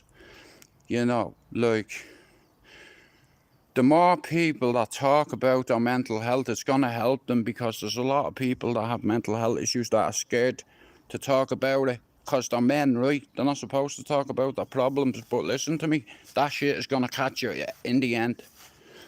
You know, like, men were a stubborn breed. And it's like a lot of men don't like admitting when they're in the wrong. But then you get some people that have no problem admitting when they're in the wrong. You know, right is right, wrong's wrong. Let's call a spade a fucking spade. Everybody knows on this fucking platform that I don't troll anybody. I don't get involved in that. I don't even go online at night. It's very rare you'll see me on. You know, but it is what it is. Like, things aren't great for me right now. You know, I'm going through probably one of the worst patches in my life, but, you know, I believe in God, and I believe that, you know, God wants it this way. You know, who am I to argue with our Lord? You know, I'm a believer. I have me faith. I don't believe in luck. I don't believe in destiny. I believe in faith, and I believe in God. You know. Yep. I believe in God. I believe in faith, and I believe in me right hand. How about that? Like, listen, you know, me dad always told me, the loudest one is the room. Loudest one in the room is the first one you deal with. You know, you get people on YouTube giving her all of that because they think in their mind that they can fight. Do you understand? There's more than one way to fucking skin a cat, yeah? It's like, so, to all the people out there who think they're bad and think they're this and think they're that, prove it. Why don't you do something? Like, you know, do you understand? You see, I always have a plan B, me. I can back up everything I say. Can you? I'm an open book. And I have a great right hook. How about that? And I don't give a fuck. Because I got a right hook. And I hit you in the face. You are going into space. Nah, listen, like I said, like, just because you've been to jail, just because you've done so many years in prison doesn't make you a hard man. It makes you a fucking easy. And a lot of my pals back home and a lot of fucking people I know over here that agree with me, you know, we made stupid fucking reckless decisions. You know, and when you're young, and you grow up in certain areas, like certain areas have reputations, you know, and you get certain cats from every housing estate that everybody knows, like a lifetime ago, I wanted to be like all the boys at Redwall. I looked up to them all. You know, it's crazy, like I had role models in my life that I looked up to. Some are good role models and some are bad. Now, I grew up in the orchard where I allegedly got tortured. For 8 years, I grew up in a housing estate where there was not 1 week that went past where there wasn't a fight. Where one of me pals wasn't fighting with each other. You can't go back to jail. Bro, listen to me, I've got discipline. You know, I'm not a tough man or a hard man or a fighting man, I can just fight. That's the difference. You know, I don't go around fucking making videos, threatening people and calling them out and all that shit. You understand? I don't do it. You know, the only way I'll fight with you is if you swing at me, you know. Because I know it's only noise. All that shit talk, you know, it's only noise. When you get in front of me, then we'll talk. Let's talk. You know, my mouth.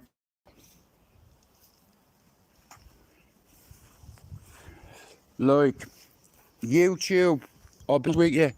There's a lot of people that have grown their channels by calling people out, by making daily videos about weirdos with haircuts and, you know, all that kind of shit. Like, there's a lot of people on here. Let me tell you something, yeah? And I swear this on my children's lives. I'm not a tough guy, I'm not a hard man, and I'm definitely not a fighting man. But I can fight. You know. And here's the thing with me. this housing estate, my family's been on 32 years. And I used to live down here too, still. You get me? It's like, and I've whooped a couple of people's asses in front of loads of people. So it's like, I don't need validation. I know what I am, I know what I'm not. I'm not a fighting man. I'm a granddad, I'm a father, I'm an uncle, I'm a brother.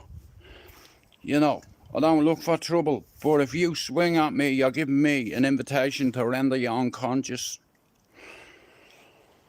You know, I could have been in Broadmoor for murder, mate. Man kills fucking patient with fucking microwave oven. Like I said, it's like I don't like trouble, but at the end of the day, I've got children, I've got grandkids that depend on me, so it's not going to be me, not today. Like if I'm in a situation, right, and I get any kind of bad vibe off you and you're moving closer to me, I'm not going to wait and let you hit me. I'm going to tag you. You know, like I said, it's in me. You know, I can't get it out of me. Like I've tried so hard to change and just to be a normal guy, you know, a law-abiding citizen.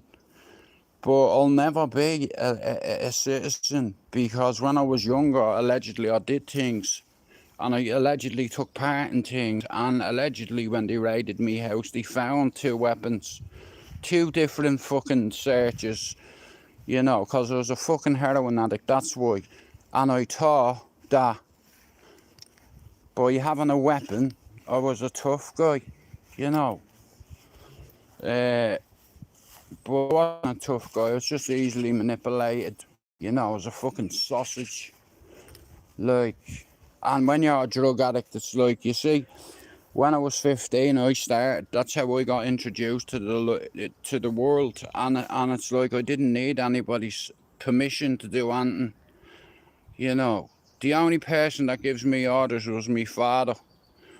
You know, and he told me, he said, you're going to jail. I'm fucking telling you, if you don't stop this shit, you're getting out of this house. Like, you know, I upset my parents, you know. I brought shame on me. You know, out of all my family, I was the first heroin addict, you know.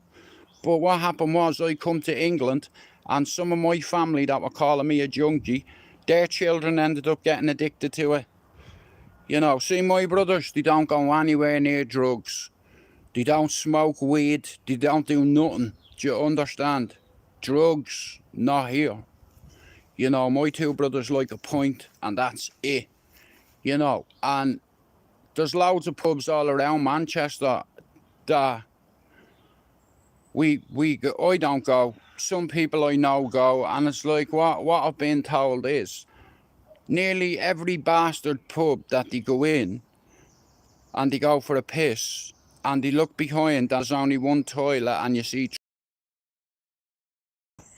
either they're having a blowjob day or they're snorting cocaine, you know, and I think it's the latter. But it's like, and that's what I like around here and around a lot of other areas in Manchester, and a lot of pubs. A lot of people consume a lot of cocaine, and it's people think it's a social drug, but what a lot of people don't understand is cocaine has horrendous side effects. It can kill you. You know, 1 line of coke can kill you, right? Depending on the way your brain is and your molecules and what way it's set up, it's like, but I know one thing. Every time you get wasted or you have a drug binge, over time, you know, it's like a lot of people like long-term drug sustainability. Like, I've lots of friends at home, like, you know, they haven't stopped, you know, with like, and you know, it's like a lot of good lads, and it's like a lot of them took drugs not just to get wasted, but there was a reason. There's a deep-rooted reason. Like, have you ever asked yourself why you drink or why you take drugs? Like, where did it start?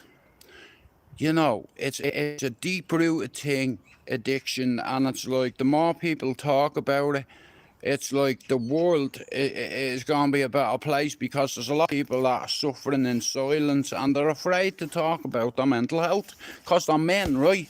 And we don't talk about it, yeah? Well, listen, yeah, grew up around men, do you understand? And a few well-known tough guys, yeah?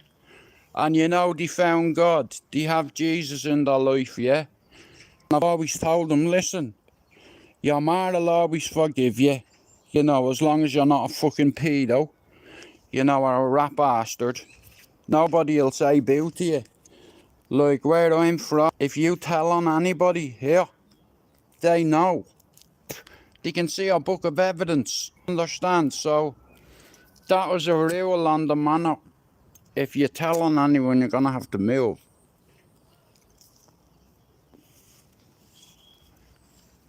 Be careful what you wish for. It's like, but like I said, growing up in Dublin and being involved in the whole dance scene, like the asylum and all, like the amount of people that come into the asylum from all over Dublin, and here's the mad thing, on a different day, we all hate each other, but you know, when ecstasy hit Dublin, everybody started loving each other and dancing with their t-shirts off and fucking or else. Shout out to you, bro. I've not seen you for a while. But like I said, listen, in order for you to move past certain things, you have to admit things to yourself, you know. Like, as a kid, I'm not gonna lie, I had a drug problem when I was really young, and a lot of my friends did, and we all believed in certain things, and it's like, if your friend does something, would you do it? And I'll be honest with you, I was like a follower, you know. Like, but I've always had me faith, you know, and it's kept me alive, and I'll be honest with you, it's like, so's me family. There's some people out there that have nobody, right? What I've learned is, so, growing up, I seen a lot of gnarly shit. I took part, allegedly, in a lot of gnarly shit. I did a lot of gnarly shit. Me friends know what kind of tiger I am. Me family, me friends know about me past. Everyone's got a past, right? And one day you're gonna have to confront that and face it and answer to yourself for your life.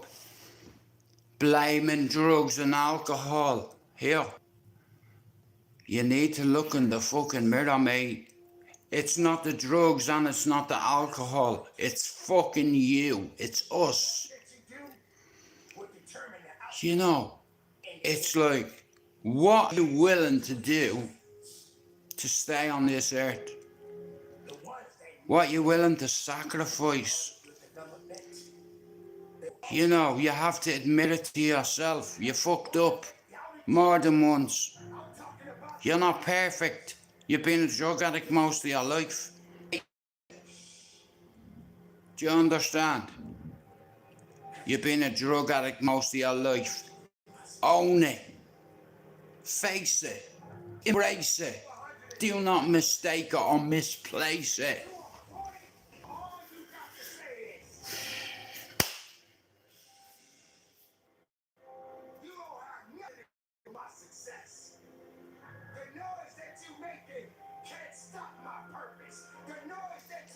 The noise that you're making can't stop my purpose. Can't stop my grind. Your noise is just empty. It means nothing. Your noise is empty. I didn't get it overnight. And yes, I had many sleepless nights. Many sleepless nights. Amazing dreams. But amazing dreams. Can you trust yourself? What I could become. Come on, can you believe again? Can you see it again? What makes you tough? Can you make this thing personal? That it doesn't start What makes you hard? with you. It starts with What makes you a fighting man? What makes you a tough guy? Hey, what makes you a bowsy? Don't act like a tough guy and pretend you're a bad man. You understand when you've no substance or relevance. You know, characteristics. I've got many. You see,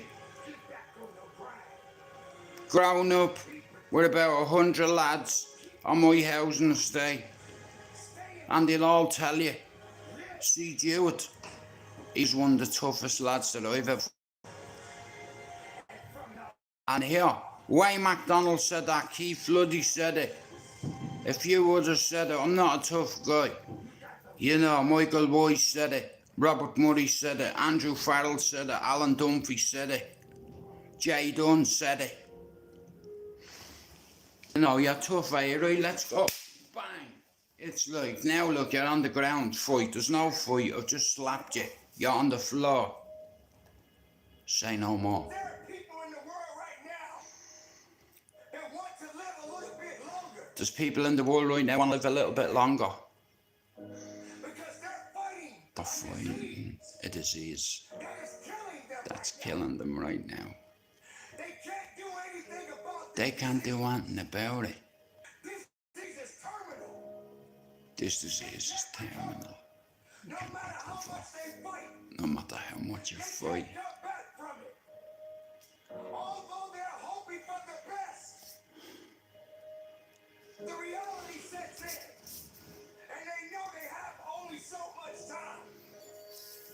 Shout out to Finn. You are the one that's complaining so much. Hey Finn, straight out of Tennessee. He's on 50 subs, so now he can go live.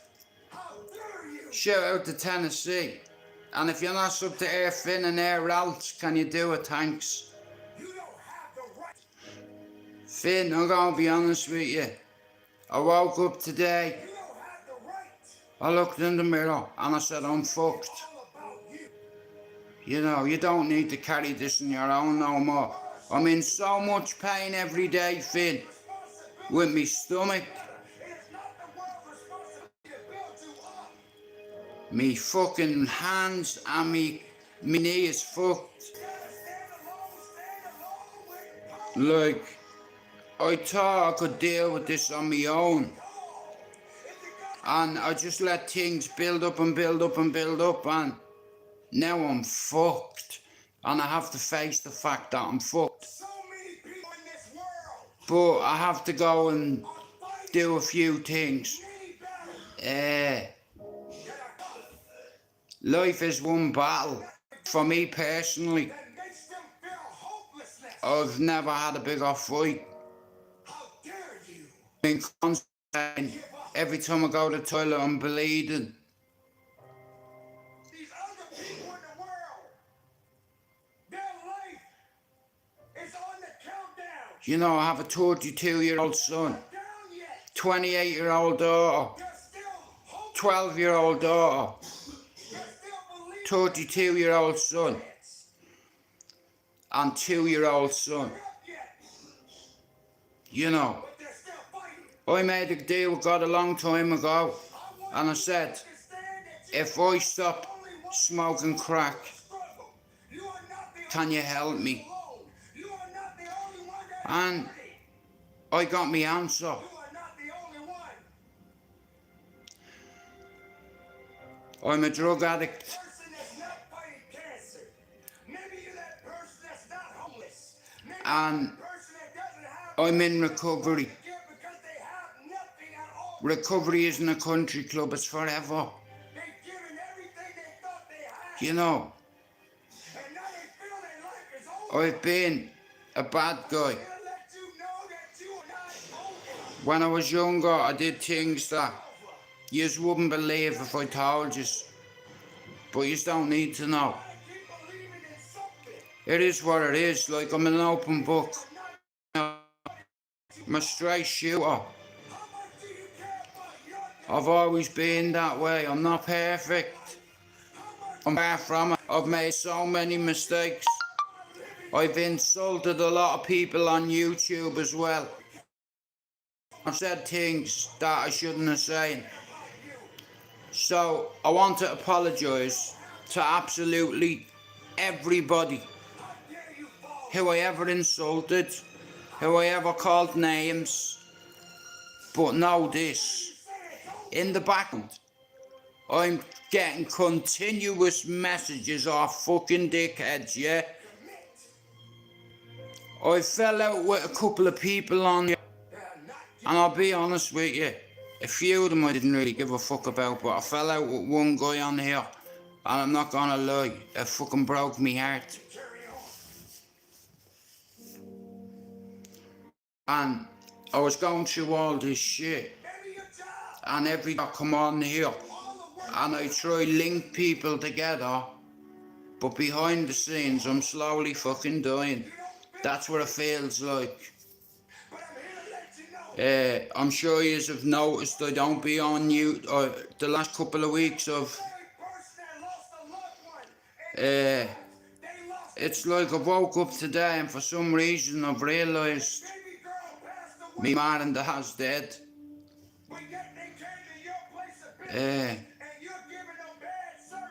And I've got a lot of pain, and the reason why I've endured it is because I believed I deserved it. You know, I wanted to feel it. You know, and believe me, I feel it. You know, I'm afraid. I'm terrified. I'm not a tough guy. Or a hard man. Or a fighting man. But believe me, I fight every fucking day. See, I know things you don't know. Why do you think I've made so many videos? Because I'm not, listen, everyone's gonna die. You know, it is what it is. You know. But when I'm not here, have a guess what?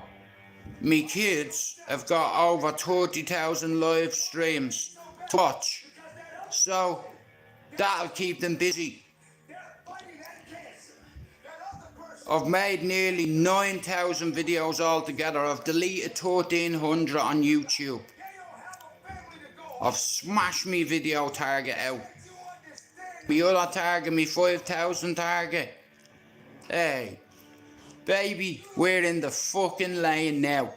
220 subs, TikTok. So I'm gonna hit me target. Look, shout out to all the people that used to go on the cesspit, who trolled me, who had channels, and all said, one person from Cork, he said that he was gonna have 7,000 subs in a year. He's still on 1.6. Okay, 8 years later, the people that mocked me, like Exposure TV and PD, you said I had a shit channel, didn't you? Remember that? When you embarrassed me that night on the cesspit, remember? And I said, one day, I'll come back and I'll bring a few people with me. And what have I done? Don't say it if you can't do it. And don't do it if you can't say it.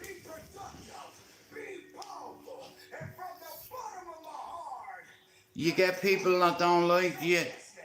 You get people that make up lies about you. You get people that try to ruin you.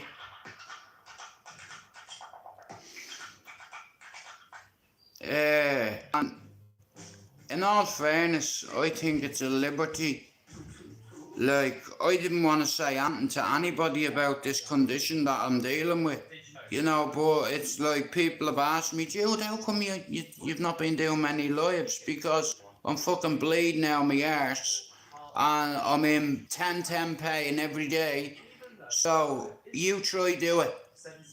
You know, and I do this for free, without no fee, just for ye. All you can do is be.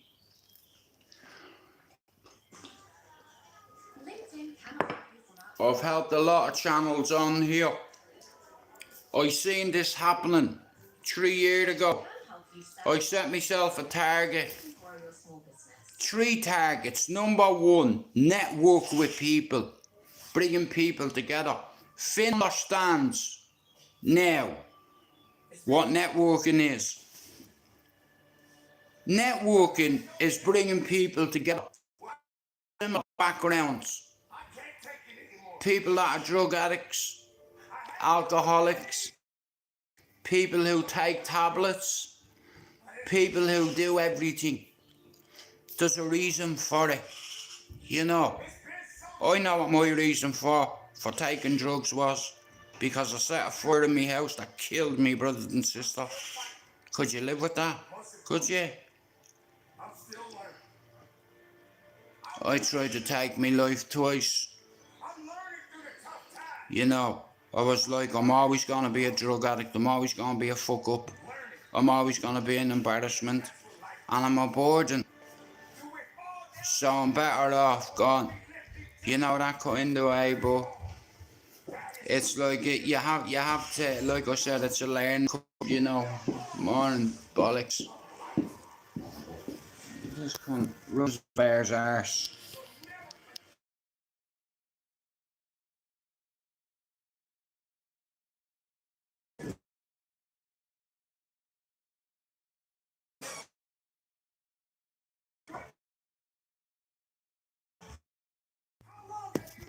There we go, sorry about that. I don't. There we go, sorry about that. I don't fear death. Bro, I never used to fear death, but I do now. Because I have kids, I have grandkids. Hey Richard, and I want to be here for me kids. You know, I've made so many mistakes in my life. You know, like I said, when you're a drug addict, you lose everything. You know, you lose your principles, your morals. You lose your character. You know, you can't be trusted. You know, but the only way is to face it and say, listen, my name is Stuart, and I've been a drug addict most of my life. I think I started taking drugs to block out pain, mental pain. Some nights I'd wake up screaming. You know, I'd have night terrors. Me little brother and sister on fire. Me little sister on fire, crawling on the ceiling. Remember that movie Trainspotting? The way the baby is crotch, you understand? Dreams like that. Real vivid, fucked up dreams. And I tried to end my life twice because I couldn't cope anymore. You know, I just didn't want to be here. I was ready to go, you know. And I didn't even leave a note. You know. It would have destroyed me family. Somebody asked me last week, what do I think about death? I know I'm gonna upset a couple of people when I'm not here. Not you, man. I'm talking about me kids. You know, you've no idea how much being a father means to me. You know, I think God intervened and he said, I'm gonna send Thomas to you. And I'm gonna send Thomas to you. And Lisa. You know, like,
Shit happens, bro. This is gonna help you to understand what type of difference.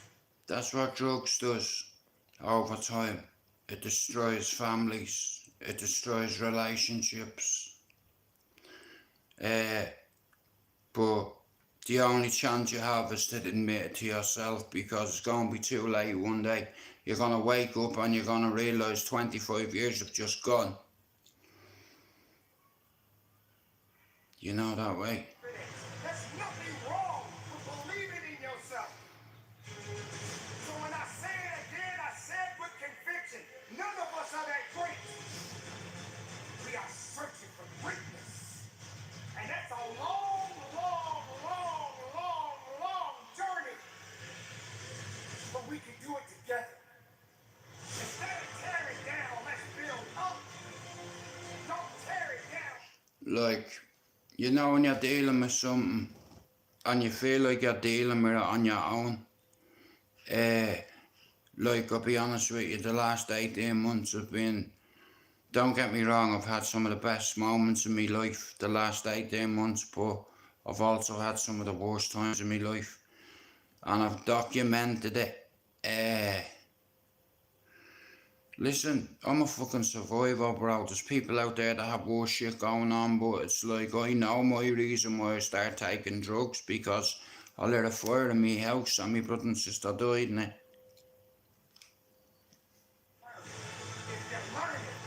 You know, as a kid, I wasn't scared of men, because men raised me.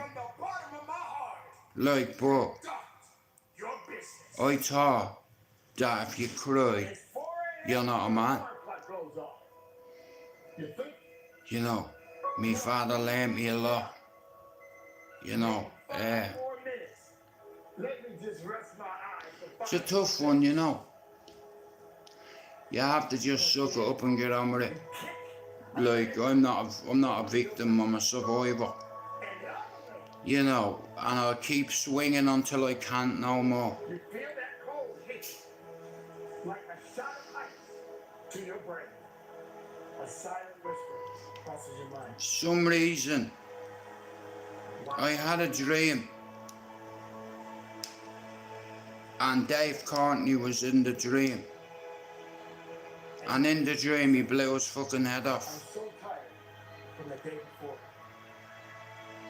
It's like, and I remember doing a live, one of the last lives he ever did, you know, with Dan on Fighting Talk UK.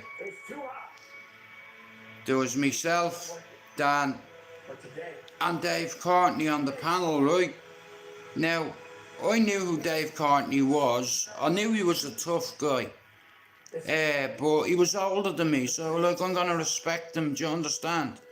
He's old enough to be me dad. But I remember doing a podcast with him one night, and Dan won't release it. You know, that's fucking bang out of order, that. I'll still say it now, that's naughty, that what Dan did. You know. He was laughing that night, he was bullying me. You know, I'm not answering this man back. You know, because at the end of the day, respect's respect. You know, and people are talking to you, look them in the fucking eye, yeah? Do you understand? You can read people. You know, you get people that have no character. I can't help the way I'm made. You know. The reason why I'm different to everybody on YouTube is because I don't charge. I don't make a penny. Not tuppence do I make. It's like, years ago, fuck it, I'll just tell you, right? So, years ago, I went on the cesspit, about 100 channels grew from it. I ended up meeting somebody who I thought was me friend, and at the time he was me friend, and he helped me so much. Like, I had no equipment like microphones and cameras and stuff like that, so he helped me. And I asked a couple of people on YouTube to help me at the time, and Doc sent me a 4K camera You know, one of the lads from Ireland sent me a great microphone and lights. And there's a few good people on here, like, when I come off the cesspit, I had a channel called Fighting Back United, and I didn't know nothing about YouTube, right? And this fella befriended me, and we become friends, good friends. And I invited him here to my family's home, you know. And if I invite you to me mum's house, you know, it's peace. You understand? It's like when you come here, there's no bad vibes, you know. We're all grown-ups, you know. We all know people, right? But all that bollocks, man, I don't believe in it. You know, I grew up in a certain area with a certain minority of people, you know, that were all really tough, that knew how to defend themselves, and all I wanted to ever be was to be one of the lads, you know. And I ended up doing that at 15, you know. Like, I looked up to all the Red Wall boys.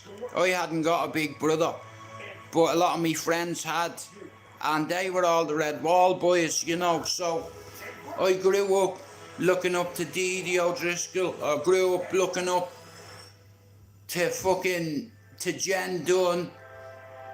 I grew up with people like Kenny McCarthy, Derek McLaughlin, Dino Ennis, Shaggy Ennis, Sam Maguire, Ando Carrick, all the McDonalds, Eddie Brennan, Steve O'Byrne, Fran O'Gavin, Jimbo Farrell, who else? Let me think. Michael White, Pat Maguire, Andrew Farrell, Wab Farrell, Christine Farrell, Mark Mooney, Tony Mooney, you know, Gerard Mooney, Deco Lyons, Snuggles, rest in peace to Ian and Glenn, all the Kershaws,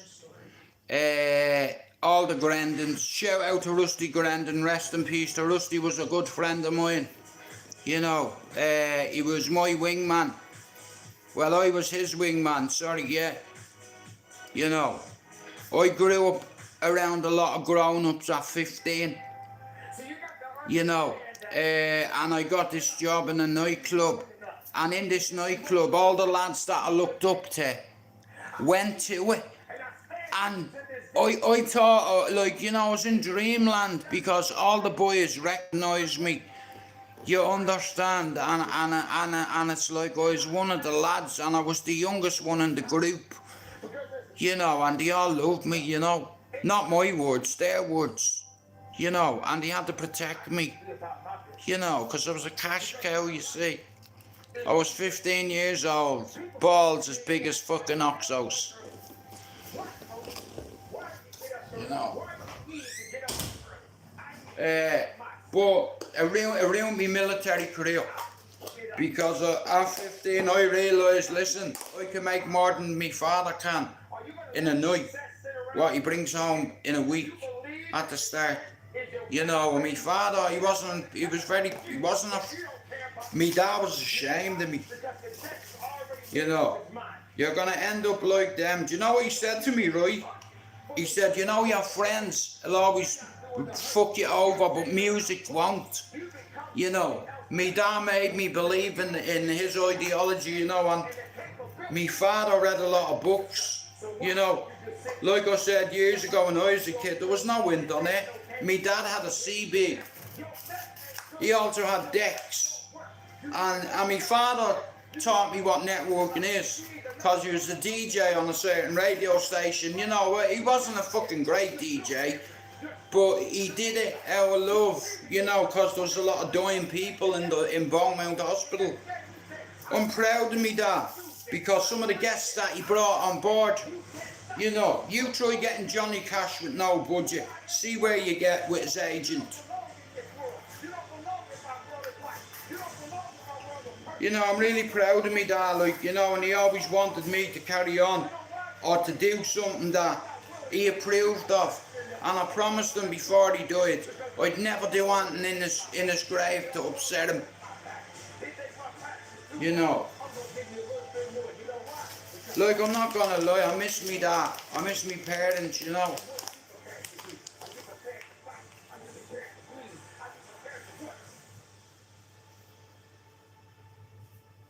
Look, life can be hard sometimes for all us, and we all go through shit in life, you know. But it's how you carry yourself through the fucking darkness, you know. I'm like a beacon. I'm a lighthouse. You know, like I said, I didn't want to tell anybody, but for months, you have seen me in bits holding my stomach, and a few people reached out to me and said, Jude, what's wrong? Like, shout out to Luke and Finn and Pablo, you know, and all the lads that have reached out to me, you know. It's nice, it's endearing, you know. Like, I always said, like, I was embarrassed on here a few years ago by a couple of people, no names, Exposure TV and PP. They tried to make a laugh out of me, and they did, that's what they did. There was 329 people in the live that night, and they mocked me, made fun of me. I was on a mood stabiliser at the time, so I had no discipline. I wanted to eat his face. And I told him, one day, cunt face, I'll come back and we'll see who hasn't got a big channel. My channel mightn't be as big as yours, but mate, I'm more liked than you are on here. But anyway, like I said, I stay out of all that shit now. I grew this channel on the 5th of February 2023 with 3 targets. Number 1, networking. Number 2, 5,000 videos, 5,000 subs. Many videos have I made. Next. Many subs am I on? 4,780. I need 220.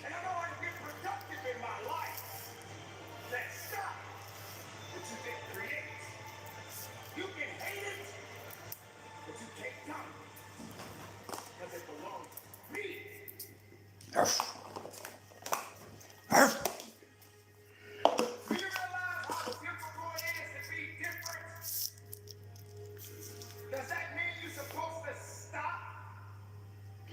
Well, bro, and Richard, I grew up with all them lads, you know, and they were like me big brothers, you know. And all I wanted to do was to become one of the lads. You know, that was it. Like I said, it's like I grew up in an era where a lot of tough lads grew up, and we did what we were told. Like, if one of the boys at the Red Wall tells you to do something, you better do it. You better do it. You know, like I said, he knows what goes on in Cherry Orchard.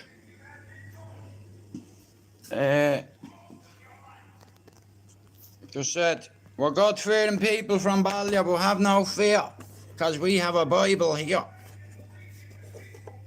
Now, it's not a real one, it's only a plastic one, yeah? But like I said, if you come into someone's house, the last place you're gonna look is the Bible. Like, what's he gonna do? Throw the Bible at me? Yeah, of course I am. And here, I've got more than one Bible. But, nah, listen, it is what it is. We all go through shit.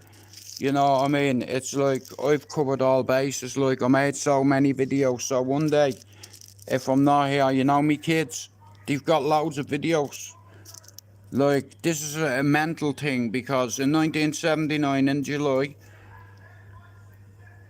there was a fire that I started by accident that resulted in me little sister and me little brother dying, and any photographs that we had that day went.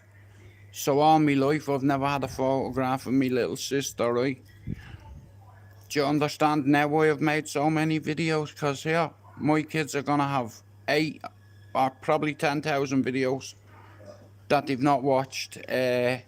And about, listen, I've made thousands, done thousands of lives over the years.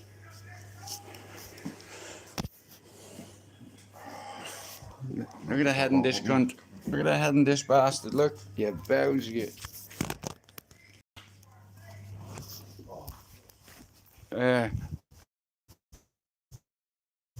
Nah, like I said, it's like, look, tough guys in life is, you know, when you get people that are giving their all of this, calling people out, claiming that they're the hardest man in England, like, you know what I mean? Just because you're a rapper doesn't mean you're a tough guy. Do you understand? This is what I say. Listen, just because you're this or you're that, it doesn't make you hard. You know what I mean? A fist fight is what makes you hard. Do you understand? You fight people with your hands and your head, not with weapons. We can all use weapons. Here, they're my weapons there.